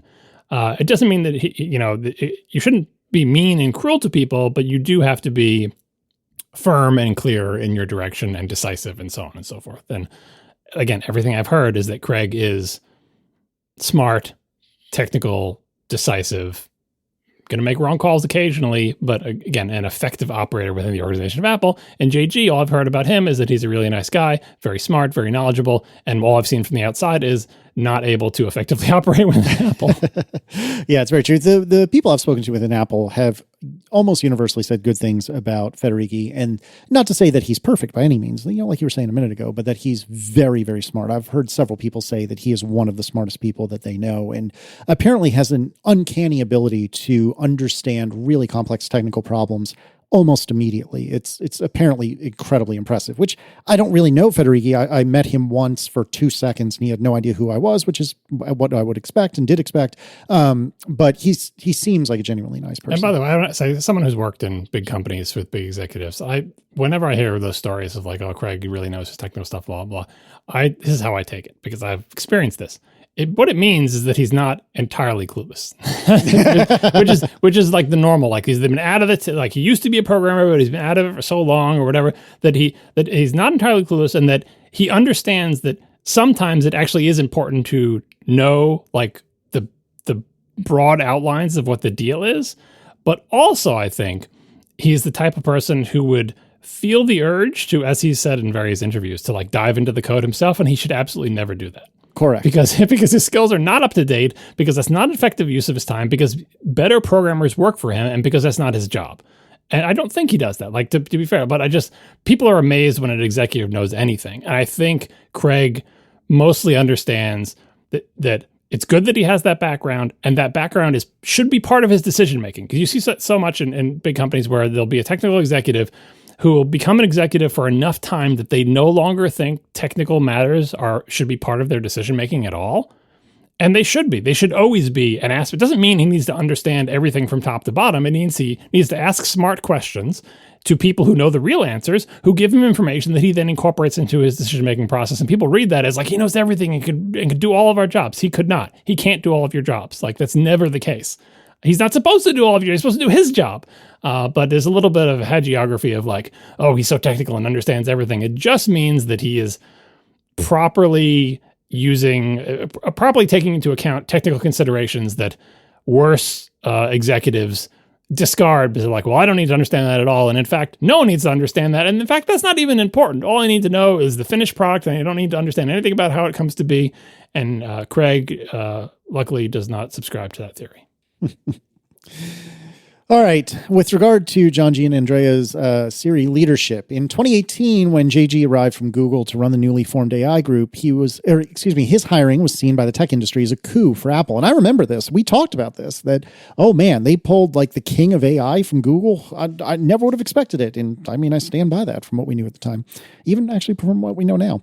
Even before G and Andrea took control of the assistant, members of the group working on Siri felt like second-class citizens at Apple. Siri's engineers were frustrated by the software engineering team's control over iOS updates, feeling they weren't prioritizing fixes for Siri. So this is a problem of when you're not in the one big software group. Like, wasn't everything under software at various times? No. And so Siri, for whatever reasons, was off to the side. And that means that, like, if you know, I can understand the frustration of like, well, there's this train going every year where they release a new version of iOS and a new version of macOS or whatever. And is the Siri team even in the meetings leading up to that? And what does the Siri team want out of the platform? Or do they just kind of have to like, are they just getting shoved along by the freight train that is the iOS N+1 that's coming down the line? When you see stuff, I mean, everything in this article is kind of like organizational dysfunction, but it's like, well, is Siri an important part of iOS? Then maybe it should be better incorporated in the process that produces a new version of iOS every year. If the Siri group feels like they can't get what they want out of the iOS updates, and their complaints go unheard, is like, well, you know, Craig's in charge of iOS and Craig's not in charge of you, and so talk to your executive, and your executive talk to Tim, and then Tim can talk to us. Like, are you up the chain to try to get Tim Cook's attention to go back down the org chart back into Craig to get what you want is never going to work. And so this is maybe not the correct shape for the organization if you consider Siri to be an integral part of iOS, which it seems like organizationally Apple did not. Which is kind of crazy. Like, it's Siri is it's a foundational technology. It is as foundational as many other foundational technologies in Apple's OSs. Things like the code, like foundation at the code level, you know, Swift, core libraries, networking libraries. Like, Siri is on that level. And, you know, like iCloud is also integrated in everything. Like, it should be treated in a similar fashion as that. Yeah, and it's just wild that they have been outside for so long. Like, it was an acquisition, right? So it kind of makes sense they'd be off in their own little corner. But if anything, Siri has become more integral to Apple's products, because we just got done talking about this in a couple past episodes. Apple keeps introducing products that essentially hinge on Siri to be any good, starting with like the HomePod, but continuing to like this HomePod with a screen thing and other things that you can just talk to, or Vision Pro, we'll get to that in a second, like things that don't have a screen or that it's convenient for you to use with a verbal interface end up, you know, who knows if they're using quote unquote real Siri or whatever they're using. But the point is, Apple's branding for like a voice thing that you can talk to do stuff is Siri. And at this point now, the bad quality of Siri is literally holding up products. They can't release the HomePod with the screen until they get the better Siri because it's been designed with that in mind, and that's not ready yet. And it's just a really bad situation. The software engineers, for their part, felt the Siri team couldn't keep up with supporting new features that came out of Federighi's group. In some ways, Gianandrea stood out among his colleagues at Apple. Those who have worked with him describe him as relaxed, quiet, and non-confrontational, a contrast to many other members of Apple's executive team, some of whom were known for their demanding Type A personalities. Federighi's tough and demanding management style contrasts with JG's laid-back approach. When they are in meetings together, Federighi is known to bombard his colleagues with questions, while JG tends to do more listening. After he joined, some of his colleagues told Gianandrea that he should shake up Siri's leadership, but he didn't do so. Yeah, so Federighi being described as Type A and demanding. It seems like maybe that personality type is more successful within Apple, especially like JG was joined up and he's put in charge of Siri. I feel like he didn't read the moment, like, oh, you've just come in from the outside, you're a hired gun. Your job is essentially do the thing that we couldn't do. We have had Siri for a while. We haven't done well with it. You know, a Google Assistant is better. We're hiring you. Come fix things. Not shaking up the leadership. It reads like, oh, do I really want to rock the boat? Maybe I'll settle in here, figure out where things are, which kind of makes sense. You don't come in and fire everybody because you don't know which person, you know, who's responsible for what. But coming in and having your colleagues say, well, of course, here you are. You're a big executive. You report directly to Tim. What's your plan for shaking up Siri's leadership? And the plan is, oh, I don't plan on doing that. Maybe he just thought it was the right call, but it reads as in this narrative of like, well, maybe he was just a little bit too nice to do the shakeup that was required, or maybe he didn't know what needed to change, or I don't know. But like, it's a difficult situation. Like coming in as the fixer, like we've hired a big important person from outside who's going to come fix the thing that we haven't been able to fix internally. In some ways, you expect that person to rock the boat, and it seems like JG didn't do that. With regard to Robbie Walker, one Siri leader often criticized by colleagues was Walker, who joined Apple in 2013 and became responsible for its daily operations at the end of 2022. In the eyes of his critics, Walker was unwilling to take big risks on Siri and focused on metrics that didn't move the needle much on its performance, rather than having a grand vision for overhauling the voice assistant. For instance, he often celebrated small wins, such as reducing by minute percentages the delay between when someone asked Siri a question and when it responded. Another pet Walker project was removing the hey from Hey Dingus voice command used to invoke the assistant, which took more than 2 years. Let me read that one more time. Another pet Walker project was removing the hey from the Hey Dingus voice command used to invoke the assistant, which took more than 2 years to accomplish. That is a funny headline. Obviously, that's not the only thing they were doing for 2 years. But woof. But wow. I think what this reporting shows, and obviously we have to disclaim that like this is obviously being reported by employees with an axe to grind. So I'm sure there's lots of different opinions on how this team should be led and what it should be doing, and the people who were on the losing end of those fights are the ones talking to the information and saying like this is why they were all wrong or they were all idiots or whatever. But that being said, it sure does seem like the priorities of the Siri team have been focusing on features that are like really kind of surface level, paint job kind of features without really fixing the underlying problem. And we've seen that on the outside. Like that seems right to us, because what we've seen on the outside is like, great, this year Siri has, say a new voice. Okay. Or new animation. Right. A new animation. Okay. That's nice, but it still doesn't work a lot of the times and gives bad answers and is slow and unreliable, and like none of those things seem like they were getting nearly enough work on them, whereas the Apple will come out and say like, hey, you don't have to say hey anymore. Okay, well, first of all, that wasn't really a problem. Second of all, now that you don't have to say hey anymore, it actually triggers itself automatically, erroneously, way more often than it did before. So you'll be doing something that has nothing to do with it, in the next room over, and your HomePod will say, or it'll start playing random music when you weren't talking to it, or it'll, in the middle of your conversation with someone else, butt in and say, I'm sorry, I can't look at that right now. Like, look at your iPhone or whatever. Like, so they're doing things that like, okay, these are minor kind of, cosmetic or interface types of things. You shouldn't be spending that much time on that if the fundamentals are bad. And if you are, if you're tight for engineering resources or, money from the higher ups, which we got to, like, if we're tight from that, maybe things like that are not the best use of your time. Maybe like, making Siri look and sound a little bit better or improving the interface, in some relatively minor way, like dropping the hey, that to me shows bad leadership. Like that just shows like the leadership is not properly allocating time and resources. They're not prioritizing the big problems. They're like, moving around some, Titanic deck chairs, like instead of actually fixing the problem.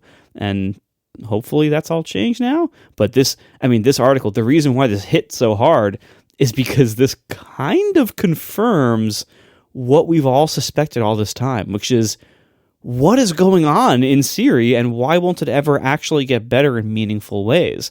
And I think here's a bunch of reasons why.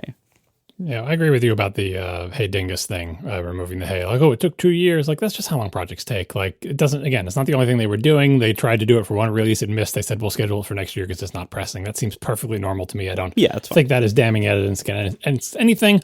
Although the most damning evidence against hey dingus is that they made it optional because it does cause accidental things. So maybe it wasn't such a great idea to begin with. But anyway, the 2-year timeline on that is fine. I don't, it doesn't bother me at all. That's just everything they do.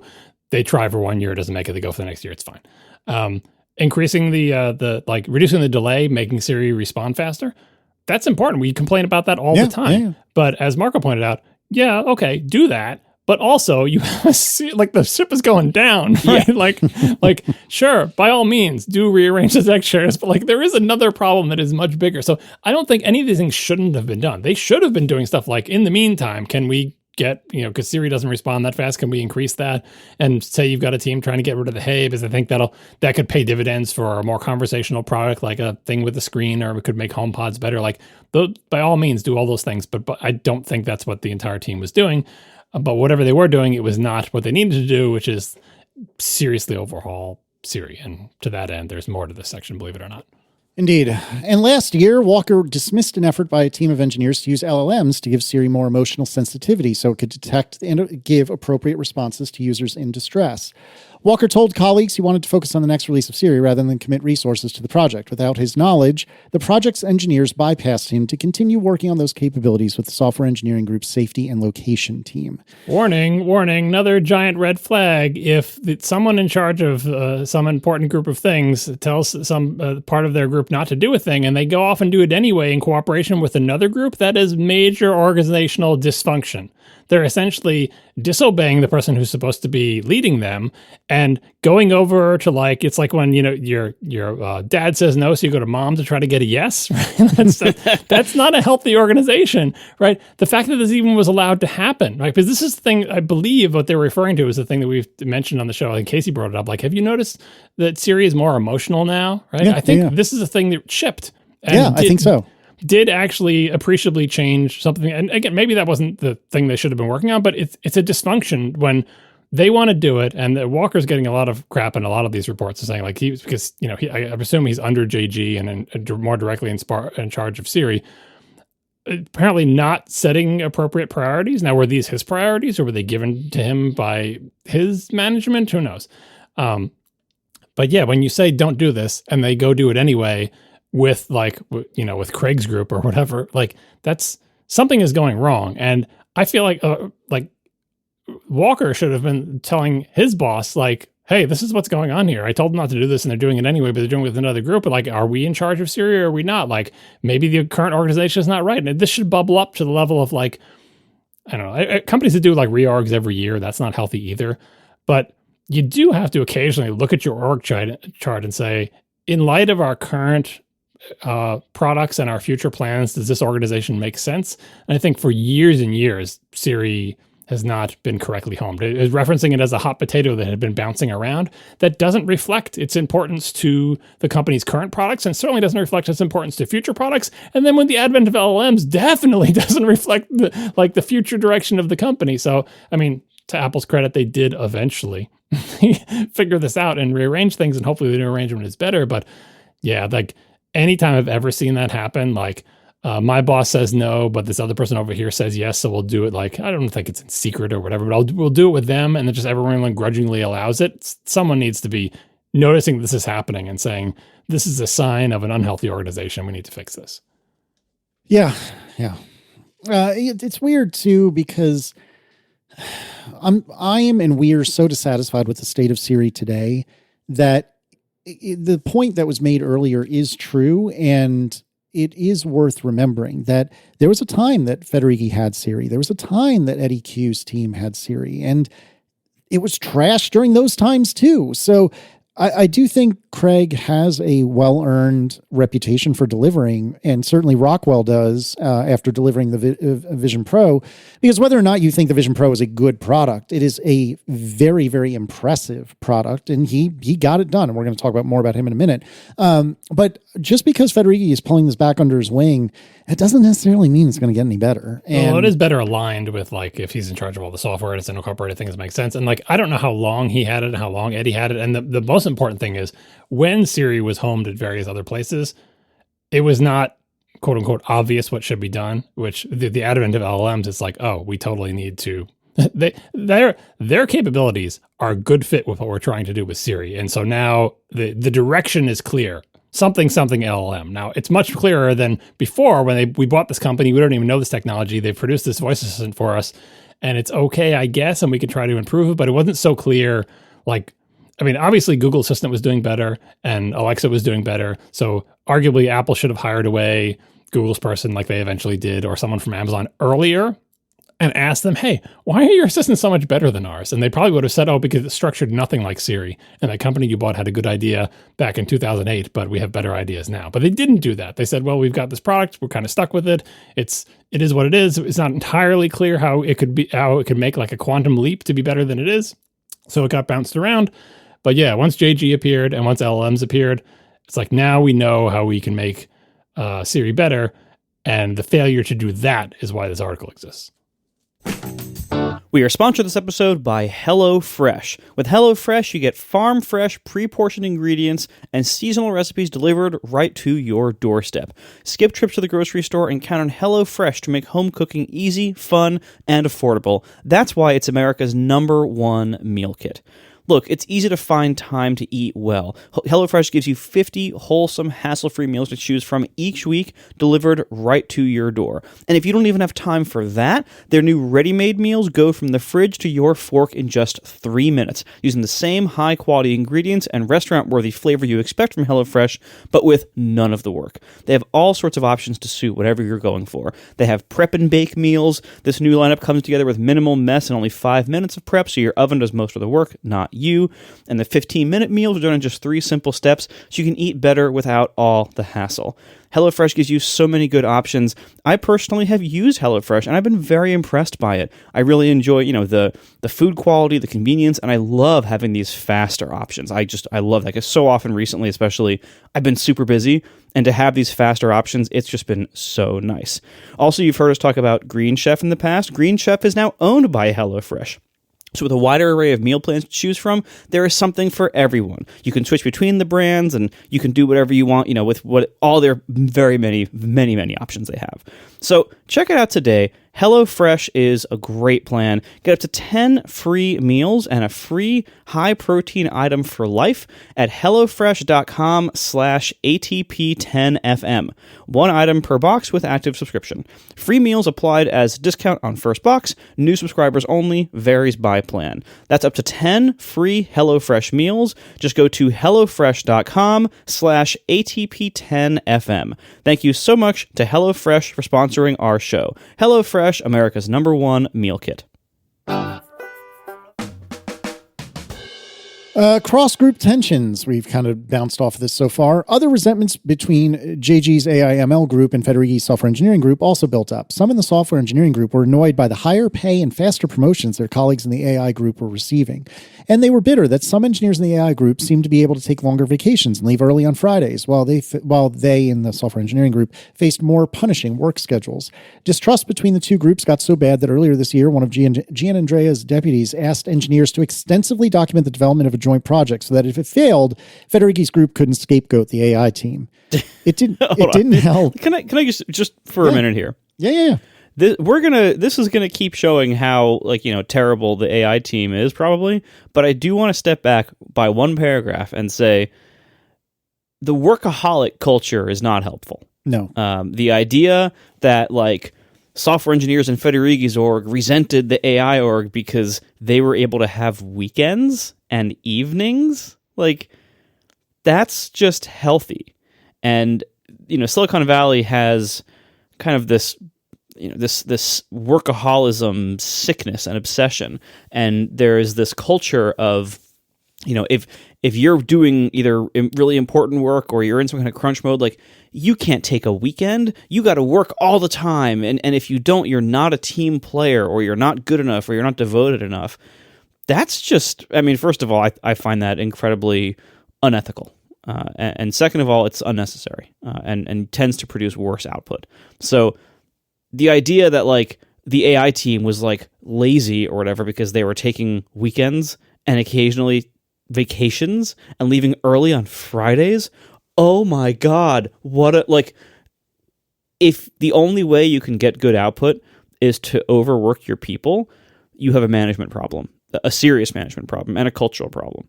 So, I won't stand up for the Siri team on a lot of things, but I'll stand up to them for this. This is something that this is not a major deficiency. They have many, many, many other problems. This is not one of them. So this this type of work culture, this aspect of work culture, does exist on a spectrum. And I think the one problem that Apple has had probably forever, but certainly in the Jobs 2 era and onward, is kind of the same problem that the game industry has. Game industry is even more notorious for crunch and burning through people and just, not so much workaholics, but just a wood chipper that you throw employees into, right? And part of the reason the game industry has that reputation is the thing that Apple holds victim to a little bit as well. People really love games. Someone who's I grew up playing Doom. I want to work in the games industry. I want to work for id Software. That's a dated reference. But anyway, acquired many times over by this point.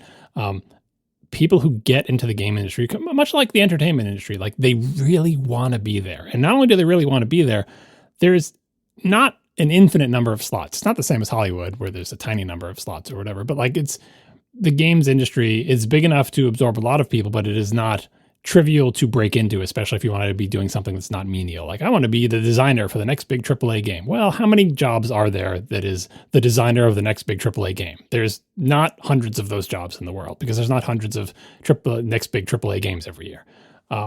So you have an industry that people really, really want to be in. And you take these employees, often young and very enthusiastic, and you hire them onto a company. And the thing is, they want to work their butts off. They want to be workaholics. They want to stay on the weekends. They want to make friends at work and do all the stuff. These people don't understand work-life balance, and they want to do that. And the manager's oh, they want to do it. Yeah, we'll just make that the culture, I guess. And then, boy, look at this. We get our games out sooner, and we can just, if we're missing a date, we'll just make them work 24 hours a day, 7 days a week, and we'll call it crunch, and it'll just be part of the industry, and it'll be great. And that's one of the worst things about the games industry, that it grinds people up like that. Apple has that problem, a smaller version. People really want to work in Apple because they admire Apple and they like its products. And so they get there and they're enthusiastic and they were we're working on the next version of iOS. And it's amazing. We're doing this amazing thing. And they care about it so much that they want to come in on weekends and they want to work on it. And it seems like the culture at Apple was oh, well, these people really want to work on it. I'm not going to tell them, no, they can't come in. And so they come in and they work their butts off and they burn out. And as Marco pointed out, that's bad management. And it's tempting to do that because you have these people who are enthusiastic and who really, really want to work there. But so much of Apple culture is sort of based on the premise that, of course, everyone wants to work for us because we're Apple and we're a great company and our everything about our buildings are great and beautiful and our products are great and beautiful. And don't you want to just be a part of that? And no, you're not going to get any credit. And no, your name won't be in the credits because Jobs got rid of that too or whatever. But don't you just want to be a part of it? So much so that you're just going to work your butt off. And you have to figure out a way to balance employees' enthusiasm for doing their job, which is a good thing, with not grinding through them like human meat. Because it's not good long-term for anything, but it's so tempting. Even if you're a good manager, even if you mean well, like your incentives are aligned to be like, well, 1 or 2 weekends shouldn't hurt. And when it comes time to review, people are like, well, that person does come in a lot. And so into that environment, you add someone like the AIML group, which is from a more like, maybe, let's say, academic background, or let's say a more Google-like background. Google historically, maybe if not today, had a much different reputation, which was like, come work here and you won't have insane hours. And we won't expect you to be crunching on the next big release of whatever. And you'll be able to just kind of float around and follow your interests and go from group to group. And it's much more like a college campus type of atmosphere, much more relaxed. And Apple people probably look at that and say, look at those people. That's why they can't ship any products. We're so much more serious here. I'm going to say that the correct position to be is somewhere between the lackadaisical early Google things and the current Apple philosophy. And I can understand how a group like AIML inside Apple looks to the rest of Apple like a bunch of like floofy head in the clouds college kids, especially if Apple needs to hire people who know AI stuff. So they're giving them more initial pay, giving them big promotions, and they work less than we do. That's where the resentment comes from. It's like, well, this is someone at Apple recognized if you want people who understand this AI stuff, we need to hire them away. We need to give them a lot of money. We need to get them to come here. And we can't grind them up like meat because we're trying to attract them. Like, we need to get them here, right? And the poor Apple engineers who are just grinding away at some Objective-C code are like, we're making the actual product here. Like, yeah, but there's a million that you wait. If you leave, there's 20 more kids coming out of school who want to do the exact same job you do. So keep working hard. But anyway, over here at AIML, we give promotions freely and big pay packages and everything's so much more relaxed. You don't have to worry about shipping a product. Just work on these big problems and publish your papers. And yeah, that can lead to cross-group tension. And it is another, that documenting what you're doing so that when the thing fails, you know who to blame. You don't want anyone in your organization spending any amount of time on essentially butt covering. Because that's what that is. It's like, I am already thinking that this project is probably going to fail. And when it does, I want to make sure no one can blame me. So let me write down everything that happens in every meeting. So when they say, oh, look at here, it wasn't our fault. How about you try to make the product succeed instead, right? How about you work together to make a success instead of planning for a failure? So it's just incredibly unhealthy. Just incredible. Like being instructed to do that or like having that take place, like, someone in management go, wait a second, you told them to do what? Same team, guys. How about we make the product not fail? And this is maybe like from bitter history. It's like, well, when we tried to do that last time, we got blamed for all the failures and everyone called us aimless. And so we're going to make sure that we don't get blamed this time. And it's just so unhealthy. Like this whole org needs to be in like family therapy together. Yeah, they really do. All right, so continuing on from the article, it didn't help the relations between the groups when Federighi began amassing his own team of hundreds of machine learning engineers that goes by the name Intelligent Systems and is run by one of Federighi's top deputies, Sebastian Marino-Mess. I got to stop again. Here we go. He did what? He hired his own team of hundreds of machine learning engineers because he didn't like AIML. How does that happen? Does he have enough discretionary budget that he's like, you know what, the Siri team's not getting a job. I should hire some of my own machine learning engineers. A couple hundred would do it, don't you think? What? How many are in AIML? How much money does Federighi have? Does Tim Cook know that there's a team being made with hundreds of machine learning engineers in Federighi's org, none of whom are working on Siri, but also there's the Siri group? Like, Apple is, famously sort of tight with money internally in terms of they don't give the highest salaries. They don't like hiring tons of people. Their teams are small. And yet somehow Federighi gets multiple hundreds of machine learning people. Because obviously there's machine learning stuff that's part of the OS group. It's not all Siri. Like, I'm not saying he shouldn't have any machine learning people, but this seems like a duplication of effort that should have been another huge set of red flags of like, having machine learning expertise and stuff, shouldn't we have them all kind of like, aren't we a functional org? Why should Craig have his kingdom of them and JG have his kingdom of them? And it's just, as this article went on, it was a forehead smacker. You're like, oh my God, this like, and setting aside people with access to grind and grudges or whatever, just like explaining like intelligence systems or whatever. Like, I think there's a perfectly good reason for that group to exist. I'm not saying it shouldn't exist at all. I'm saying, but there's Siri over there. Like, shouldn't the intelligence system people like have lunch with them and say, what are you guys doing? Hey, what are you guys doing? Maybe should we work together and like, should we be cooperating more closely than we are? Should we have the same boss as you go up the org chart before you get to Tim Cook? I think the answer to that is yes. Yeah. Yeah, it's really not great. Let's see. Over the years, Intelligent Systems has trained its own models and built demos that enabled users to control apps with voice commands, often without the help from the Siri team. That created tensions within the Siri group. You don't say. In one internal Apple presentation, a member of Intelligent Systems showed a slide depicting an animation of two mountains smashed together and flattened, which some saw as a subtle dig at Gianandrea's hill climbing philosophy. Yeah, I cut that one out because he's been a fan of hill climbing, which is a machine learning term of art. And I'm not sure how two mountains smashing together is saying hill climbing is dumb, you shouldn't do it. But snarking at each other across the organization in your slide presentations is yet another sign that things are going wrong. And yeah, I can understand how, so it's just, the teams feel like they're not getting what they want out of Siri, but they do want to control things with the voice. So they sick their private little team on it and show a demo of voice control. And then JG's in the room and someone was thinking that's part of Siri, but it's not part of Siri. That's just, I can imagine the Siri team being territorial and saying, anytime you talk to a thing at Apple that you're calling Siri, it should be going through our group. And they'll say, well, we can't go through your group because you guys stink, so we did it all ourselves. And not healthy. Well, and this is the kind of thing, when you have groups fighting with each other like this at the same level, you have Federighi's organization versus JG's organization. This is a problem that Tim Cook should need to handle. When you have these two orgs fighting, if they can't work it out amongst themselves, then the person above them has to step in and say, hey, quit it, this is ridiculous and wasteful.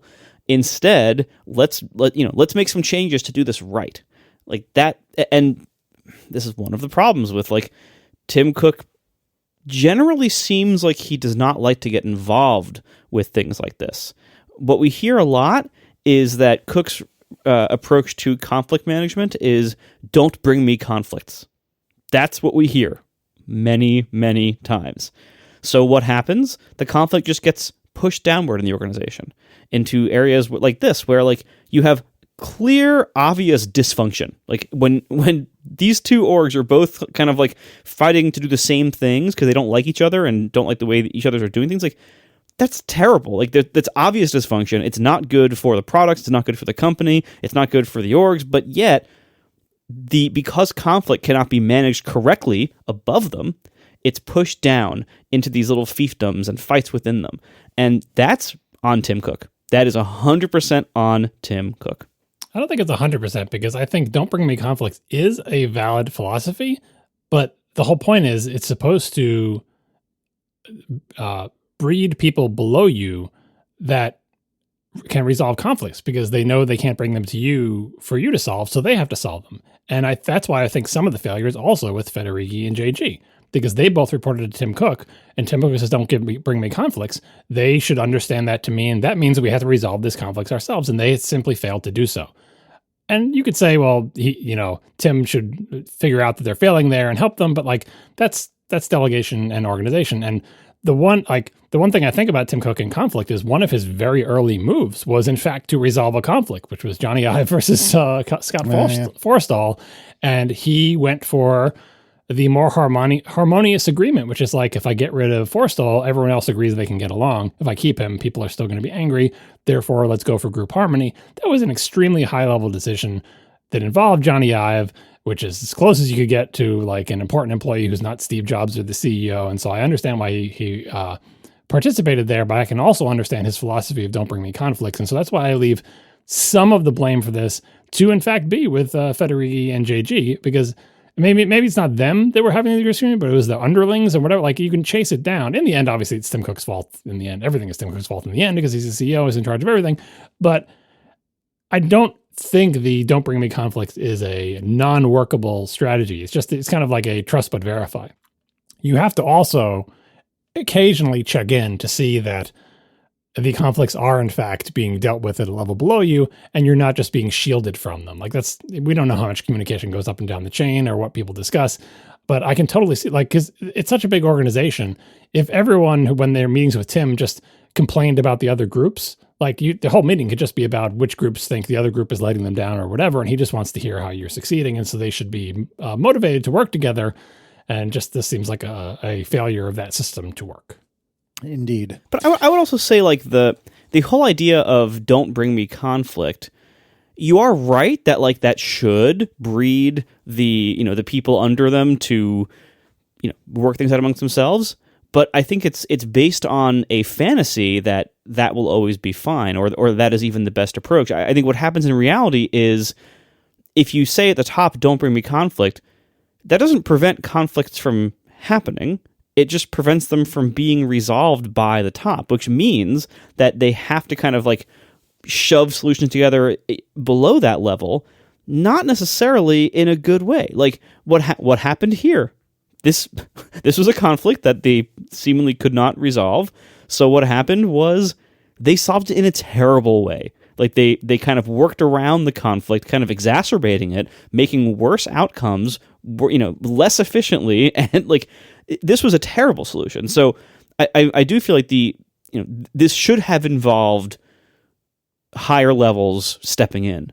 And they didn't, and that's a failure on their part. I mean, they eventually did. Like, as with so many things, as I think you've said on past episodes a couple of times, Apple will eventually, assuming it stays alive, figure out what it's doing wrong and correct it, but it's really slow. And so, I mean, look, this is an example of presumably Tim Cook stepping in and resolving a conflict years too late. Not even close to, like, in a timely manner.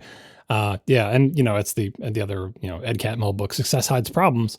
It's also very difficult to deal with these things when everything's going gangbusters, even if it's not these particular things that are going gangbusters, but just, the company is successful, everybody loves iPhones, stock price going up. That hides a lot of this stuff, because that can lead people to do the things that they've done here, where it's like, well, I'll just hire my own machine learning team and we'll work it out and blah, blah, blah. And it's difficult. This is part of the difficulty of being, one step down the org chart from a CEO who says, "Don't bring me problems," because I'm sure Craig tells his lieutenants the same thing.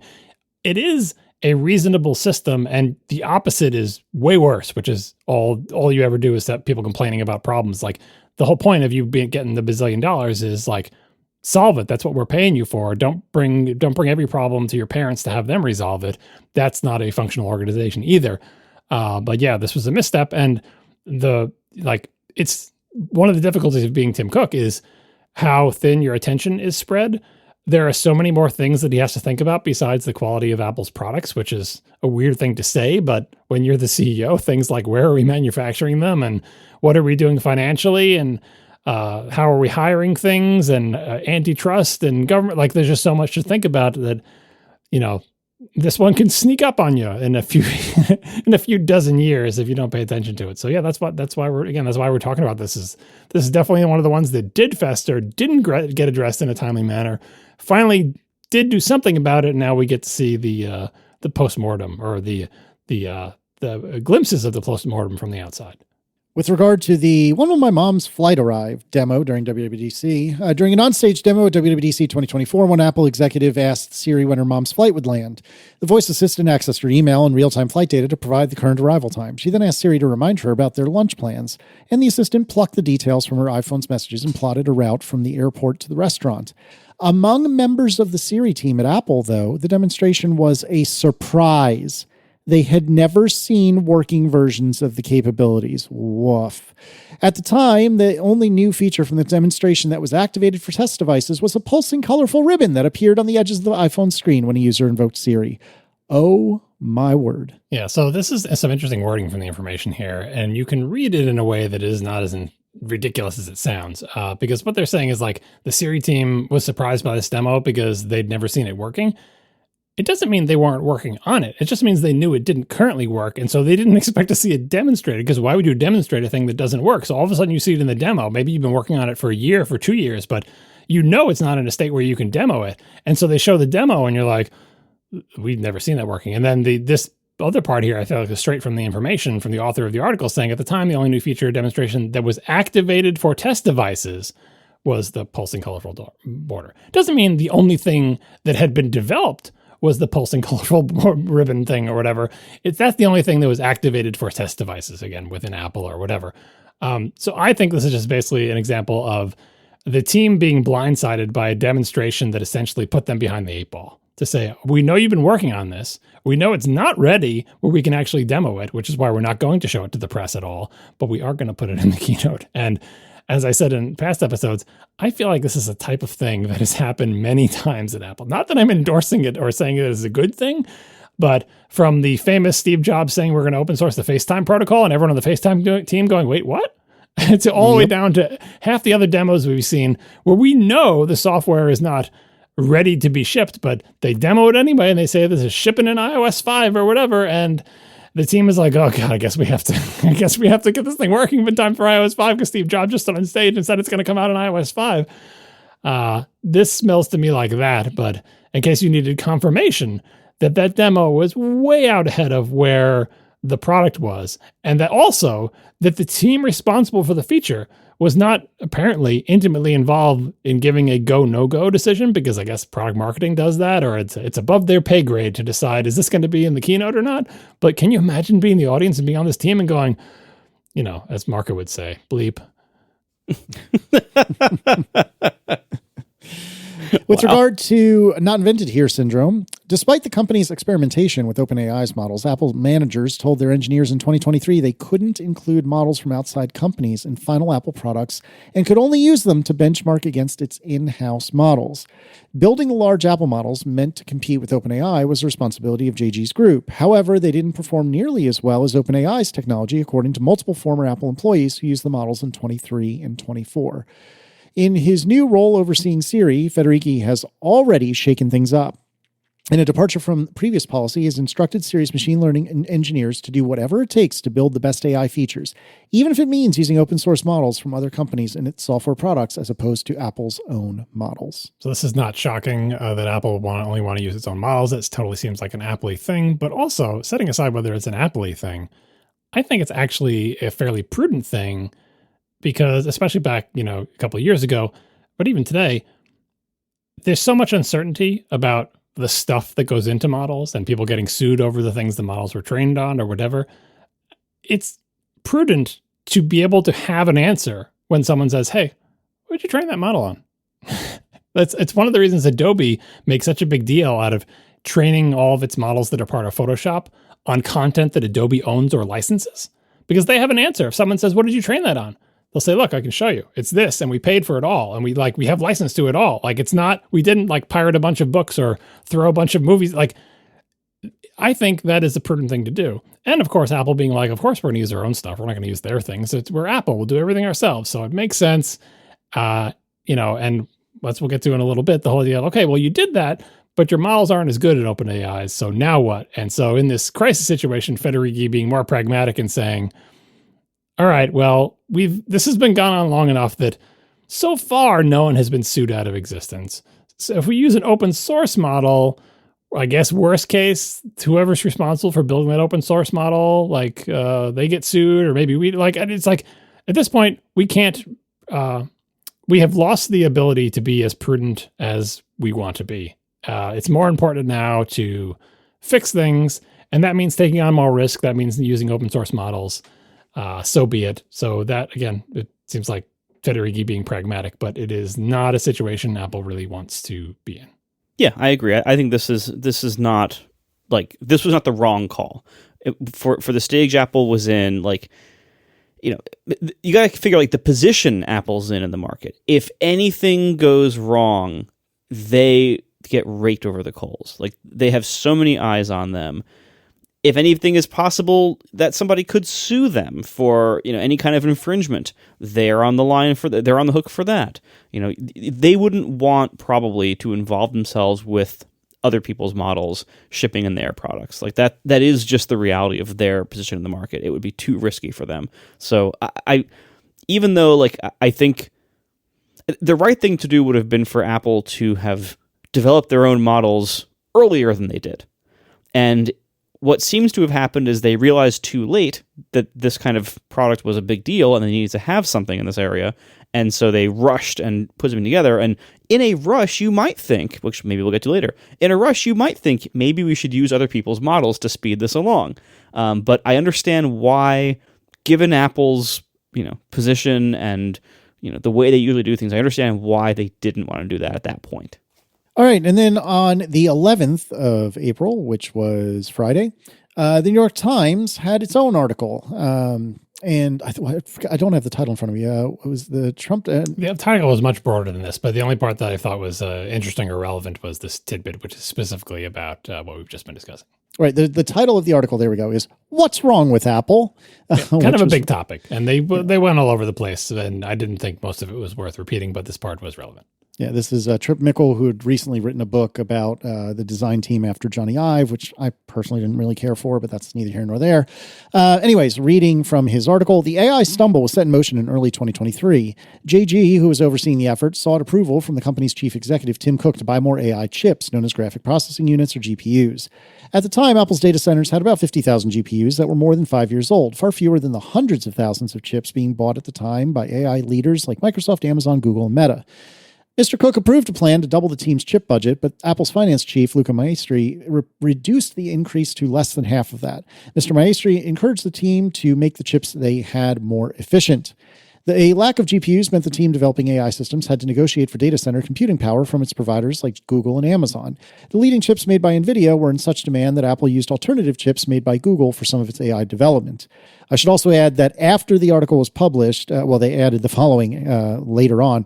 After this article was published, Trudy Muller, an Apple spokeswoman, said the company had fulfilled Mr. Gianandrea's budget request for GPUs over time rather than all at once. She said Mr. Maestri had never asked the team to make its chips more efficient. So if when you're the New York Times, you actually get Apple to respond. Isn't that interesting? Funny how that is. If you're anybody who's not the New York Times, good luck. So the earlier bit about, Apple wanted to make its own models, but people inside Apple said that the ones the JD's group were making weren't as good at OpenAI's. Seems like he was trying to do the right thing, which is like, look, everyone else who's making their own models, they're spending tons of money buying GPUs. We have to do that as well. Can we do that?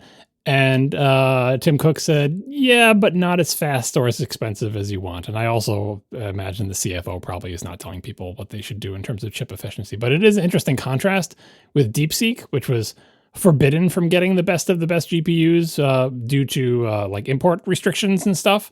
And so had to figure out a way to essentially do what the former CFO was saying here, which is like, can you just be more efficient with the GPUs that you have? DeepSeek said, yeah, I think we can figure that out. Apple did not figure that out. But I don't blame JG for this at all. It seems like he was trying to do the right thing.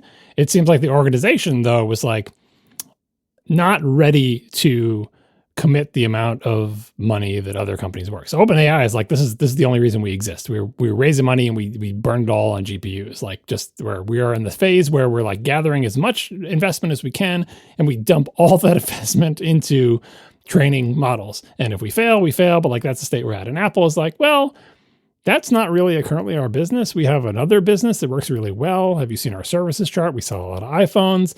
Then these people over here telling us we need to spend $200 billion on, GPUs in the data center. Can we not do that or do it more slowly? And can you just use Google TPUs? I think we had a story many months ago about Apple using Google's resources. Instead of buying your own stuff, buying your own GPUs, rent time on somebody else's. And you can do that as well, but that is less money efficient and it's not what most of the big players are doing. Google uses its own. They probably get really good rates on using TPUs because they're their own things. OpenAI is buying tons of stuff itself and using stuff from Azure that Microsoft is letting them use. So I feel like this is sort of like evidence of Apple not prioritizing Siri, AIML, LLM stuff to the degree that it would produce a successful result. Because I'm not going to say they didn't invest enough to do it, because again, DeepSeek figured out a way to do it with older hardware. Apple could have done that, but didn't. But yeah, this is not as bad as everything else that we saw. Even though things like, he wanted to buy stuff, but Tim Cook wouldn't let him. The company didn't invest as heavily or as quickly as in hindsight it seems like they should have. But if all that other stuff that we just went through about organizational dysfunction didn't exist, they still would have done way better with the resources they were given. Yeah, I don't know. To me, it's hard. Look, I've said before, I don't want to drill it in too much here, but I really think this is like when Microsoft missed mobile, like Apple missing LLMs and other similar modern AI techniques. I really think this is as big, and he will be judged harshly. Tim Cook will be judged harshly in the future for like, they missed AI. Like Apple missed AI the same way Microsoft missed mobile. And this, I think, is a good example of maybe why that happened, or the mindset that was going on when it was happening. Like Apple should have been investing in this way earlier. And I think what's going to end up happening is their products will be uncompetitive in lots of important ways that will grow in importance over time, and they will either have significant, losses to their market share in the future potentially, or they will have to spend a huge amount of money buying AI companies or buying a big AI company down the road to make up for what they're lacking here. And either way, that's going to be way more expensive than it would have been for them to get on this earlier. But it just seems like their heads were not in the right place over the last 2 years to realize that this is an area they should have been investing very heavily in. Instead, they seemed dismissive. They seemed like they were fully hubris, and they were dismissive. They thought there's no use for this stuff. This is all jokes. This is all useless. BS generating machines. And I think they've missed a lot here. They are still missing a lot. Now they are scrambling to catch up because, like Microsoft missing mobile, Apple missed AI, and who knows when it will be if they ever catch up. I'm guessing it's going to be a while. So that this Times article about Luca Maestri denying them GPU budget. If Apple knew what they were dealing with back then, they should have put they should have put as much money into it as it took. Certainly they had the money, and instead they were being stingy because they didn't respect this as a problem. I hope they respect it now as a problem. I hope, but they're already really far behind for reasons like this. This is one of the most difficult decisions for a big company to make, because there's always going to be some industry fad or things that are getting a lot of startup investment. And it's easy in the beginning to look at those and say, we'll see how that turns out. Like if it ends up to be a thing, then we'll look at it, but we can't go chasing after every startup. So when you see like how much money OpenAI was investing in its efforts, Apple's going to look at that and say, well, of course you're investing in that OpenAI because this is literally your whole company. It's like, this is your shot. You're taking it, but like we shouldn't be investing the same amount that OpenAI is, because it's not a bet the company thing for us. It is the whole company for OpenAI. So they shouldn't be the model for us, because look at all the other companies doing things. Like we can't invest at that level anytime there's a startup or a bunch of startups in a thing getting tons of money. We can't chase that and say, well, we need to be investing the same amount as they do, because maybe they'll fizzle out, or maybe it won't be that big a deal, or maybe we can just buy them the one that's successful or whatever, right? So it's so hard as a big company to know which ones you should pay attention to and actually which ones you should invest in, like how, like maybe you don't do it the second they do, but like how long do you wait to decide, okay, well, OpenAI has been putting tons of money in this and actually they're kind of getting results. And I think that's kind of what Craig Federighi's, like the story of his revelation about ChatGPT of like, oh, they've made a product out of it and the product is good. We need to get on this train. And turning the ship is not, I mean, he's not the CEO, but even if he was, like, maybe at that point you have already waited a little bit too long, and it seems like they just have been slow to react to this and have been reacting in a more prudent big company kind of way of like, oh, you need more GPUs. Okay, you can have more, but you need them that fast, and maybe you can rent some out. And like as soon as like Bill Gates with the internet tidal wave memo, right? When someone's sufficiently high up in an organization has that eureka moment, which by the way, lower level employees are constantly having eureka moments about things they think the company should do. And sometimes they're right and sometimes they're wrong. But we only notice when an executive of a sufficient high level has that eureka moment and says, oh my God, the internet. we need to turn the whole company around, because guess what? I've just realized that the internet is going to be a really important thing and we should get on that. Arguably, Apple was even slower than Microsoft in that regard. It just didn't matter because they were so small and in the process of dying. So no one cared what they did. But Microsoft was like all hands on deck. Bill Gates went away on a vacation, came back and says, internet, go. And he did that for security. He did that for mobile. And like, sometimes you're too late. Sometimes you're too early. Sometimes you're just on time. But like, there's that time before that where it's so hard to know, like, is this going to be the next big thing or is this not? Or what should we be doing? And like, with Apple, we've always talked about the car program of putting all that money into the car. It's like, make big bets, they're not all going to pay off. Like, oh well, right? Or even a Vision Pro, like it's a big bet. It's not currently paying off. It's not even entirely clear that that's going to be the next big thing, but it is kind of cool. When we think of Apple as this big giant sack of money that they are, right? And we say, well, you've got all this money, like it's doing you no good, just, sitting there accumulating. Like you might as well make these big bets. I do wonder, like in the pitch to say, okay, someone is convinced that actually, have you seen ChatGPT, Tim? Like they should put money in this. It only seems like a lot of money because we don't have Apple money, right? If you look at it as a percentage of Apple money and do that math like they always do of like, a billionaire spends $100 million. It's the same as you spending $5, right? It's just like, should we do that? Like, I know you don't get rich by spending all this money, but it's so like Apple was so late on this. And from this reporting, even when they had decided it was a thing they wanted, they were still kind of acting like they needed to pinch pennies. And it's like, you spent like billions of dollars on a car that never shipped. You're going to slow roll the GPU rollout? Come on. Like just it is frustrating, but I think it is hard, even when you have so much money, maybe especially when you have so much money, to get out of the mindset of like the dragon on the horde of like, yeah, I have all this money because I don't spend it on every single thing that people want me to spend it on. But anyway, unlike mobile, I still continue to think that so far, this is not guaranteed, but so far it doesn't seem like a thing that threatens Apple's platform, because in theory, if they get off their butts and do something more sane, they could be, quote unquote, the best platform for hosting voice assistants. They are not currently that, but technically they could be. And ChatGPT does not seem to be threatening them as a platform, or any other company threatening them as a platform yet, because they don't have a platform or a product other than like a web page that you can talk to and type things into. But that's not guaranteed to be true forever. And so I really hope the dragon slumbering on its hoard of money has now woken up, and we'll see some better results in the coming years. No, honestly, like I think ChatGPT has amazing products, and I think it's way beyond a web page. Like at this point, but they don't replace the iPhone. They don't replace the iPhone, but I think they have the ability to replace a lot of iPhone apps and a lot of iPhone features. Yeah, like Apple for instance, like take 30% from all of them.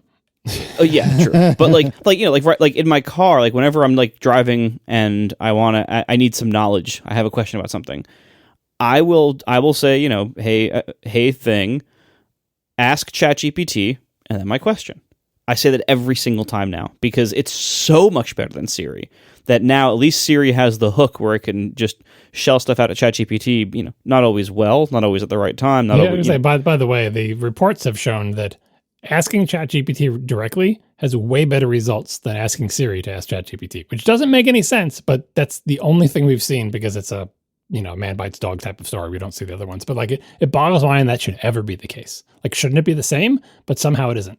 Right, but regardless, like ChatGPT, like via CarPlay, via Siri, is way better than Siri ever was.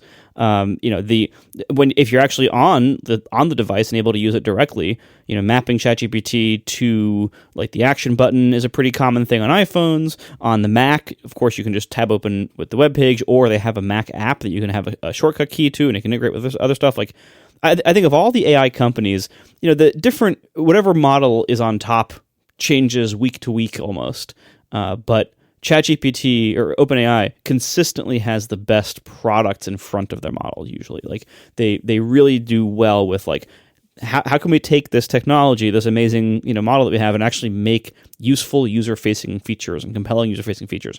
Usually, ChatGPT is the leader in that area, and I really do not think it's out of the realm of possibility. Maybe down the road, Apple buys OpenAI for just a ridiculous, massive amount of money. That's after OpenAI buys Johnny Ive's company, right? Because they're doing that in together. That's another story maybe we'll have in a future episode, but that seems like it's coming down the pike too. Oh God, I sure hope that isn't how we get Johnny Ive back into Apple. Oh, no, God. I think he'll just take the money and he'll take the money and be gone by then. But because they're working on whatever, like presumably something that's like the AI pin, but not crappy. But yeah, OpenAI buys his company. He becomes even more fabulously wealthy, disappears into the wilderness, and then Apple buys OpenAI. I mean, I don't know. OpenAI at this point is Apple shouldn't buy it at current valuations, but like, probably it may not get cheaper. We'll see. We'll see how that goes. But Apple's still trying to do it on their own. And honestly, I think it is plausible they still can do it on their own because, as you noted, like OpenAI has good products, but the products they have, I was going to say Apple should have no problem doing products just as good, but these days, who knows? But anyway, it's not outside Apple's pretty good at making software products too. So maybe they could do that. And the question is, well, what about the model part? Well, it's not entirely clear that OpenAI's lead over the rest of the industry is insurmountable, but it's still, in the grand scheme of things, early days. So we'll see how this turns out. Well, and I think it's less. I mean, I think the lead is more insurmountable than I think a lot of commentators give it credit for. Because yes, other people can indeed go, train a model and give somebody enough money, they can train a model from scratch and they can do okay so far. That has happened a few times, but we are already very rapidly moving past just the model itself being really good into lots of different ways to use the models, to hook them up in different ways, to engineer their prompts in different ways, to do all sorts of things with, what you're feeding them and how you're feeding it to them, and then what your steps are that you're taking to call them multiple times. Like, there's all these different techniques. Like, it's getting more and more complicated very, very rapidly. This is a, rapid development happening, huge advancement happening, and OpenAI is it's usually the head of the pack. And that's going to, before too long, their lead is going to be pretty large in ways that are not easy to replicate. So things like mind share among people, what, habits, apps, actual integrations they have, they're growing and growing and growing. I hope Apple can do a good job themselves, but I fear that for all the same reasons that Siri has sucked all this time, it seems like they don't have the culture or the talent to properly enable something like this to grow in their company. In many, many ways, AI companies and the development of AI type stuff seem at odds with Apple's culture, and Apple as a company doesn't seem to give it the respect that I think it deserves. And so I don't think Apple will ever do a really great job with AI. What I think is most likely here is similar to, things like, Apple Music. Apple Music is not an amazing music service. I was just about to bring that up to say that I no longer had confidence that Apple can make a digital jukebox style application that's competent. Remember when they used to be good at that? Do you remember those days? Apple Music is fine. It's not great. I would not say it's fine. It's sub-fine. Yeah, fine. We'll call it that, whatever it is. But Apple Music is not great. It's one of the biggest music services. Why? Oh, you're talking about the service. I was talking about the app. Okay, sure. Yeah. The services, again, it's fine. It's not great, but it's fine.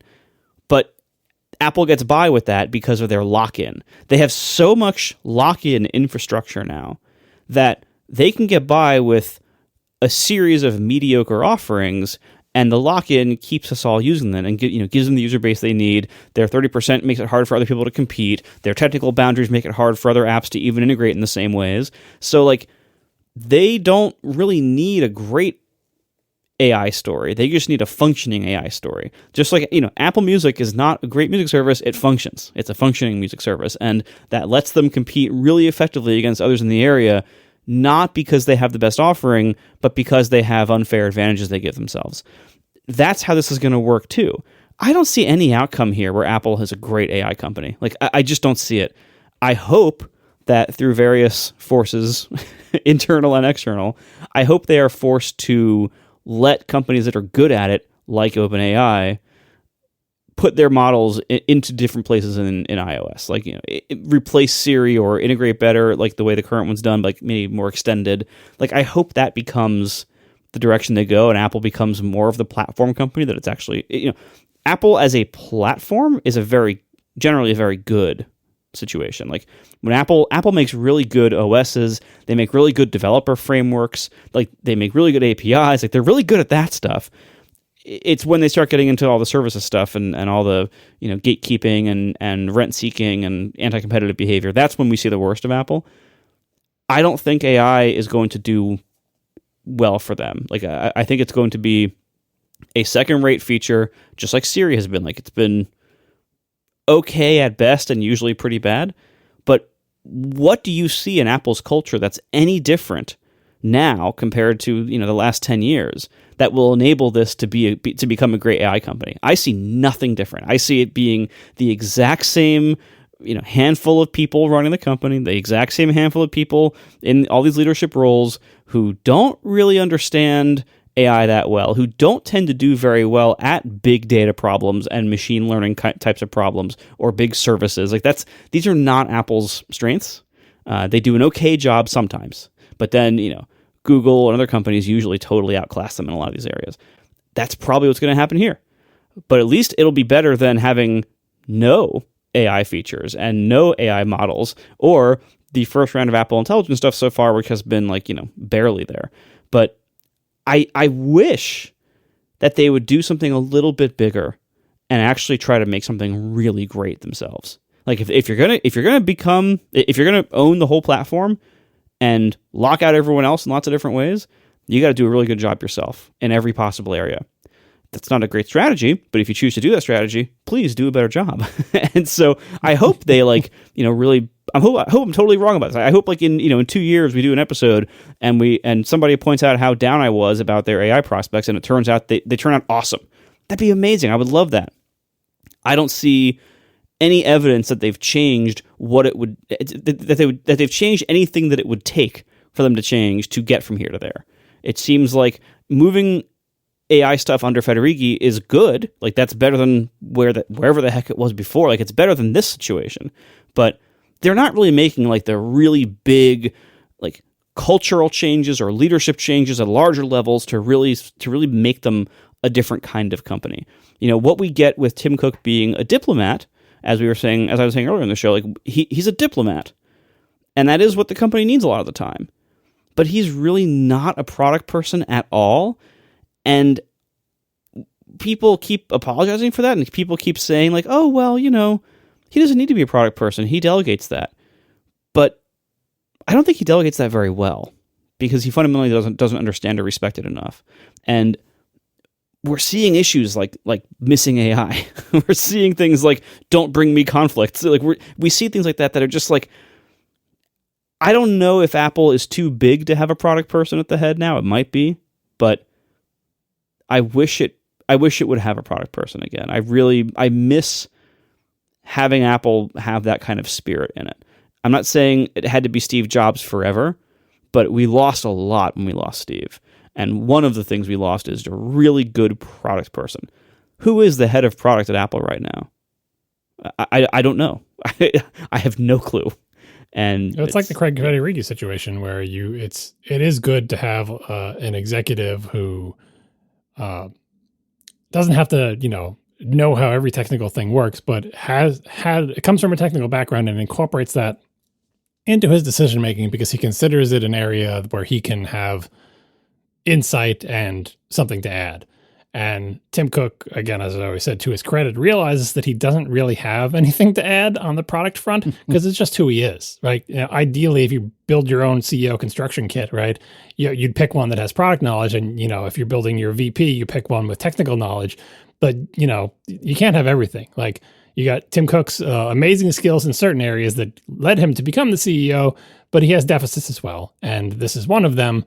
And so every time I see him, and this is a story for maybe next week, every time I see him trying to introduce product opinions, I think that he should not.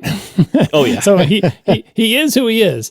But yes, it would be better if we had a CEO who had all of Tim Cook's good qualities, but also a bunch of good qualities that he doesn't have. And, that's, again, he does the only thing he can do, or the only thing I think he should do, which is delegate that, not because the CEO should always delegate that, but because Tim Cook personally has no choice but to delegate that because it is not one of his strengths. And yeah, there are so many things. There's an increasing number of things that are wrong with Apple that you look at and you think this is never going to change until a bunch more people retire. Right? Yeah. Which will happen. Time marches on. There will be new leadership, but there's so many things that you just don't see possibly happening with the current leadership because they just don't believe in it. And you wouldn't want them to do something they don't believe in because the heart's not in it, but sometimes that means they've kind of outlived their usefulness to the company and you need somebody who has a different opinion. And maybe we could have a whole show on that at some point of just all the things that require new leadership for Apple to change and what they should be. And they're so big and so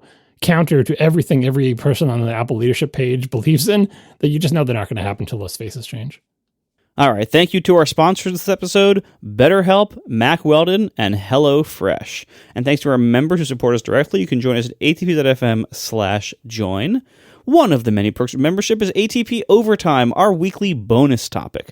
This week on Overtime, we're talking about Sony's new 2025 TVs. This is a big new lineup, and you know how much all of us, especially me and Casey, love talking about TVs.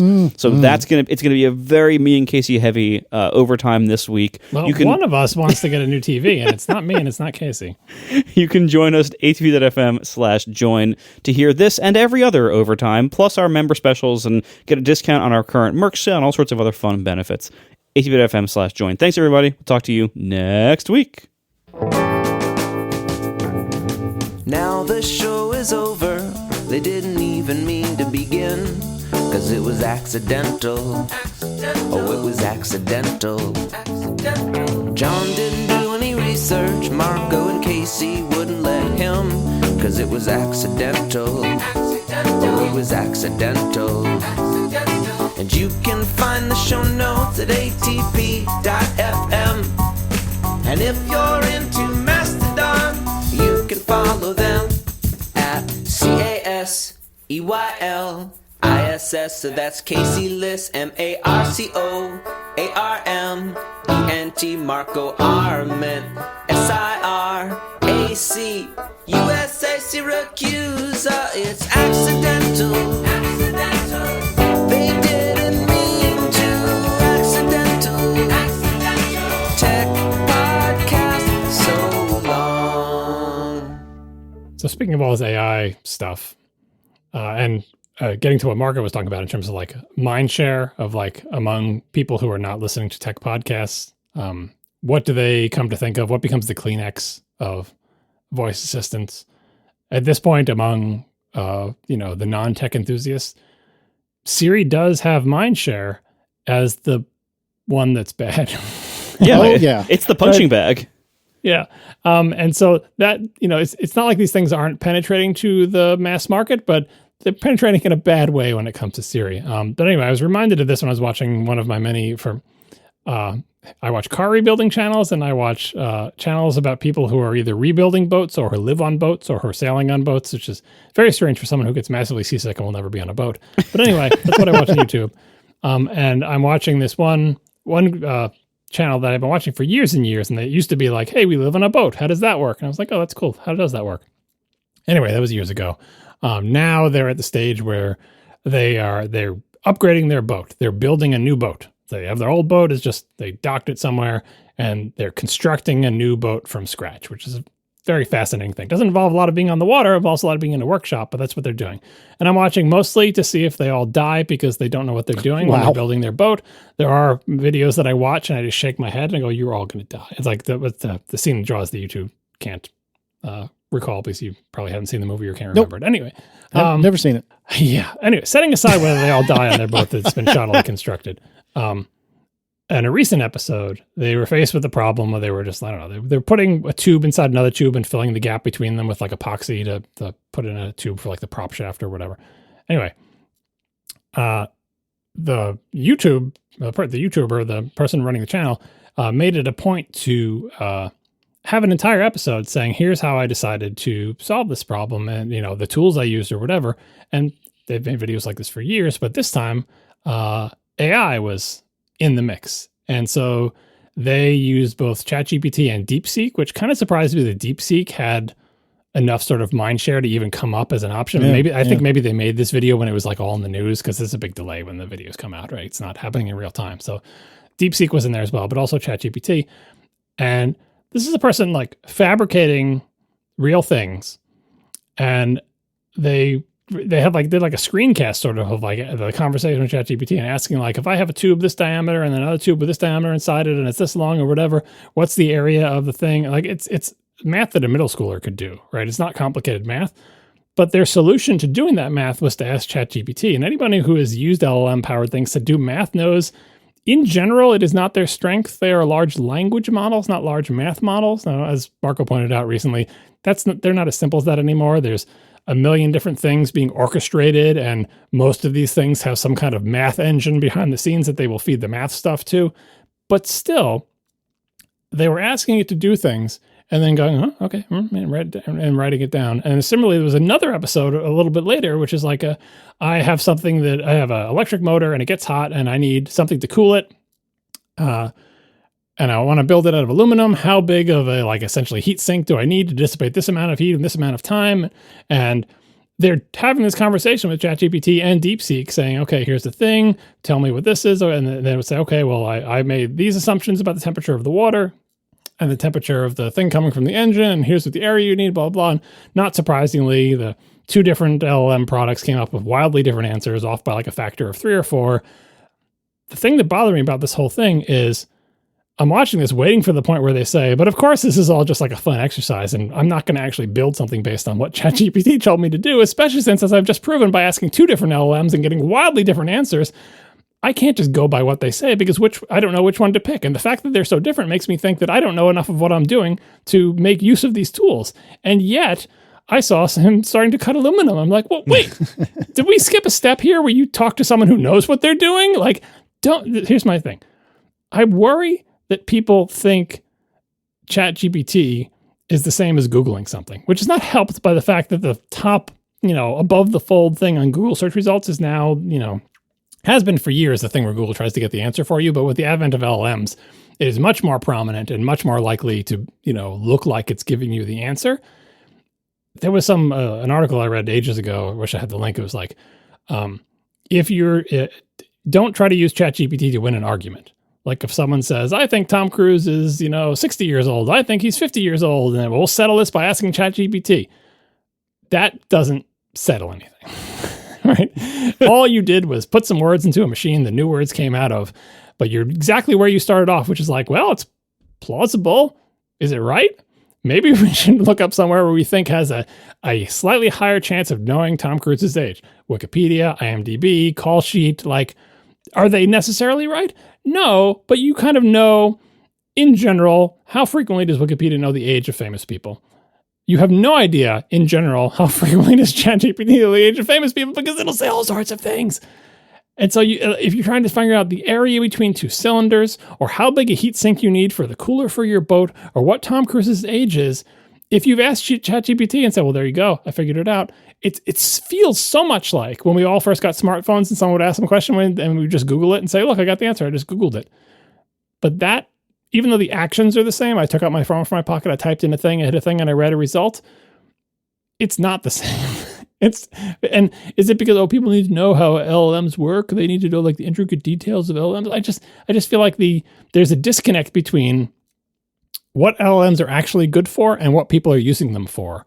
And that disconnect may be dangerous, kind of in the same way that there's a disconnect between what driver assistance functions are actually good for and what people use them for, and why they end up dying by going under a tractor trailer because they're not using the tools, quote, correctly, but the tools are essentially designed to tempt them into not using them correctly, sometimes advertised in ways that are tempting them to not use. Mm-hmm. I feel like we're at that stage with LLMs, and I really don't want this person to build anything on their boat based on something ChatGPT said, because ChatGPT doesn't know what a boat is or how to build anything, please.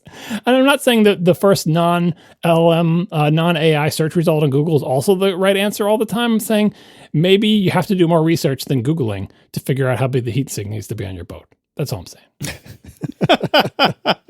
Noted. Have you seen this in real life? People saying, I just looked it up on ChatGPT. My kids do it, and I sternly say no. No. That's not surprising. Bad child. No, you have not looked it up. Is that right? I don't know. Do you spray them with a water bottle too? It's like studying for a test. Everyone uses the Notebook LM type things where you tuck your notes into it and it makes a study guide. That's actually pretty cool, but it's they show me things like that and they say, well, what does it say there? I'm like, well, but I don't know if this is right. This is just what ChatGPT said. I'm like, oh, it's fine. I'll probably be okay for the test. And they're probably mostly right. But again, don't fabricate things on your boat. I would say don't put that answer on a test unless you actually know it's right. Maybe study from the actual study guide materials instead of running through the LLM and hoping it doesn't mangle them. But I find it extremely bothersome. And no, I know you think, oh, you're a crotchety old man. Eventually LLMs will get it right. Maybe they will, but they're not getting it right today. So right now, my crotchetiness is correct. But I mean, is that different from doing a random web search and landing on some random web page? Yeah, it's that different. Because the random web page, I think people have better instincts for its sketchiness. Not as good. Like, you're like, oh, you think people know web pages are good? Well, that's kind of what we gave Google, like what Google's supposed to do, like how many people link to it and blah, blah. I know there's SEO and so on and so forth. But reputation-wise, I think people have heard of Wikipedia and understand its reputation. Like, that's why we have institutions like, as crappy as we may complain about them, the New York Times, Wikipedia, IMDb, whatever, like, it's the reason why if we landed on some person's GeoCities page that said Tom Cruise is 50 years old, we trust that less of landing on Wikipedia. And I know people aren't good at making that determination, but it's something to hang your hat on. People understand institutions. And the problem is, to get back to your earlier point, Marco, is that I think people are starting to think of ChatGPT as the institution that has reputation in the same way that Wikipedia or the New York Times does. And that is unfounded. Because ChatGPT is many things, but it is not like ChatGPT, OpenAI, the company or the product, they don't have any information. They are just gathering information from elsewhere, compressing it, grinding it up, and spitting it out to you in some form that looks plausible. But it is not the same thing as what Wikipedia or the New York Times are doing with their information. And so even though you may trust the brand ChatGPT and it has never steered you wrong, eventually you're going to be putting glue on your pizza and not knowing it. That was Google. Sorry, OpenAI. I know you didn't do that one. But you do say some very bad things, and you do make people with 3 hands. So there's that.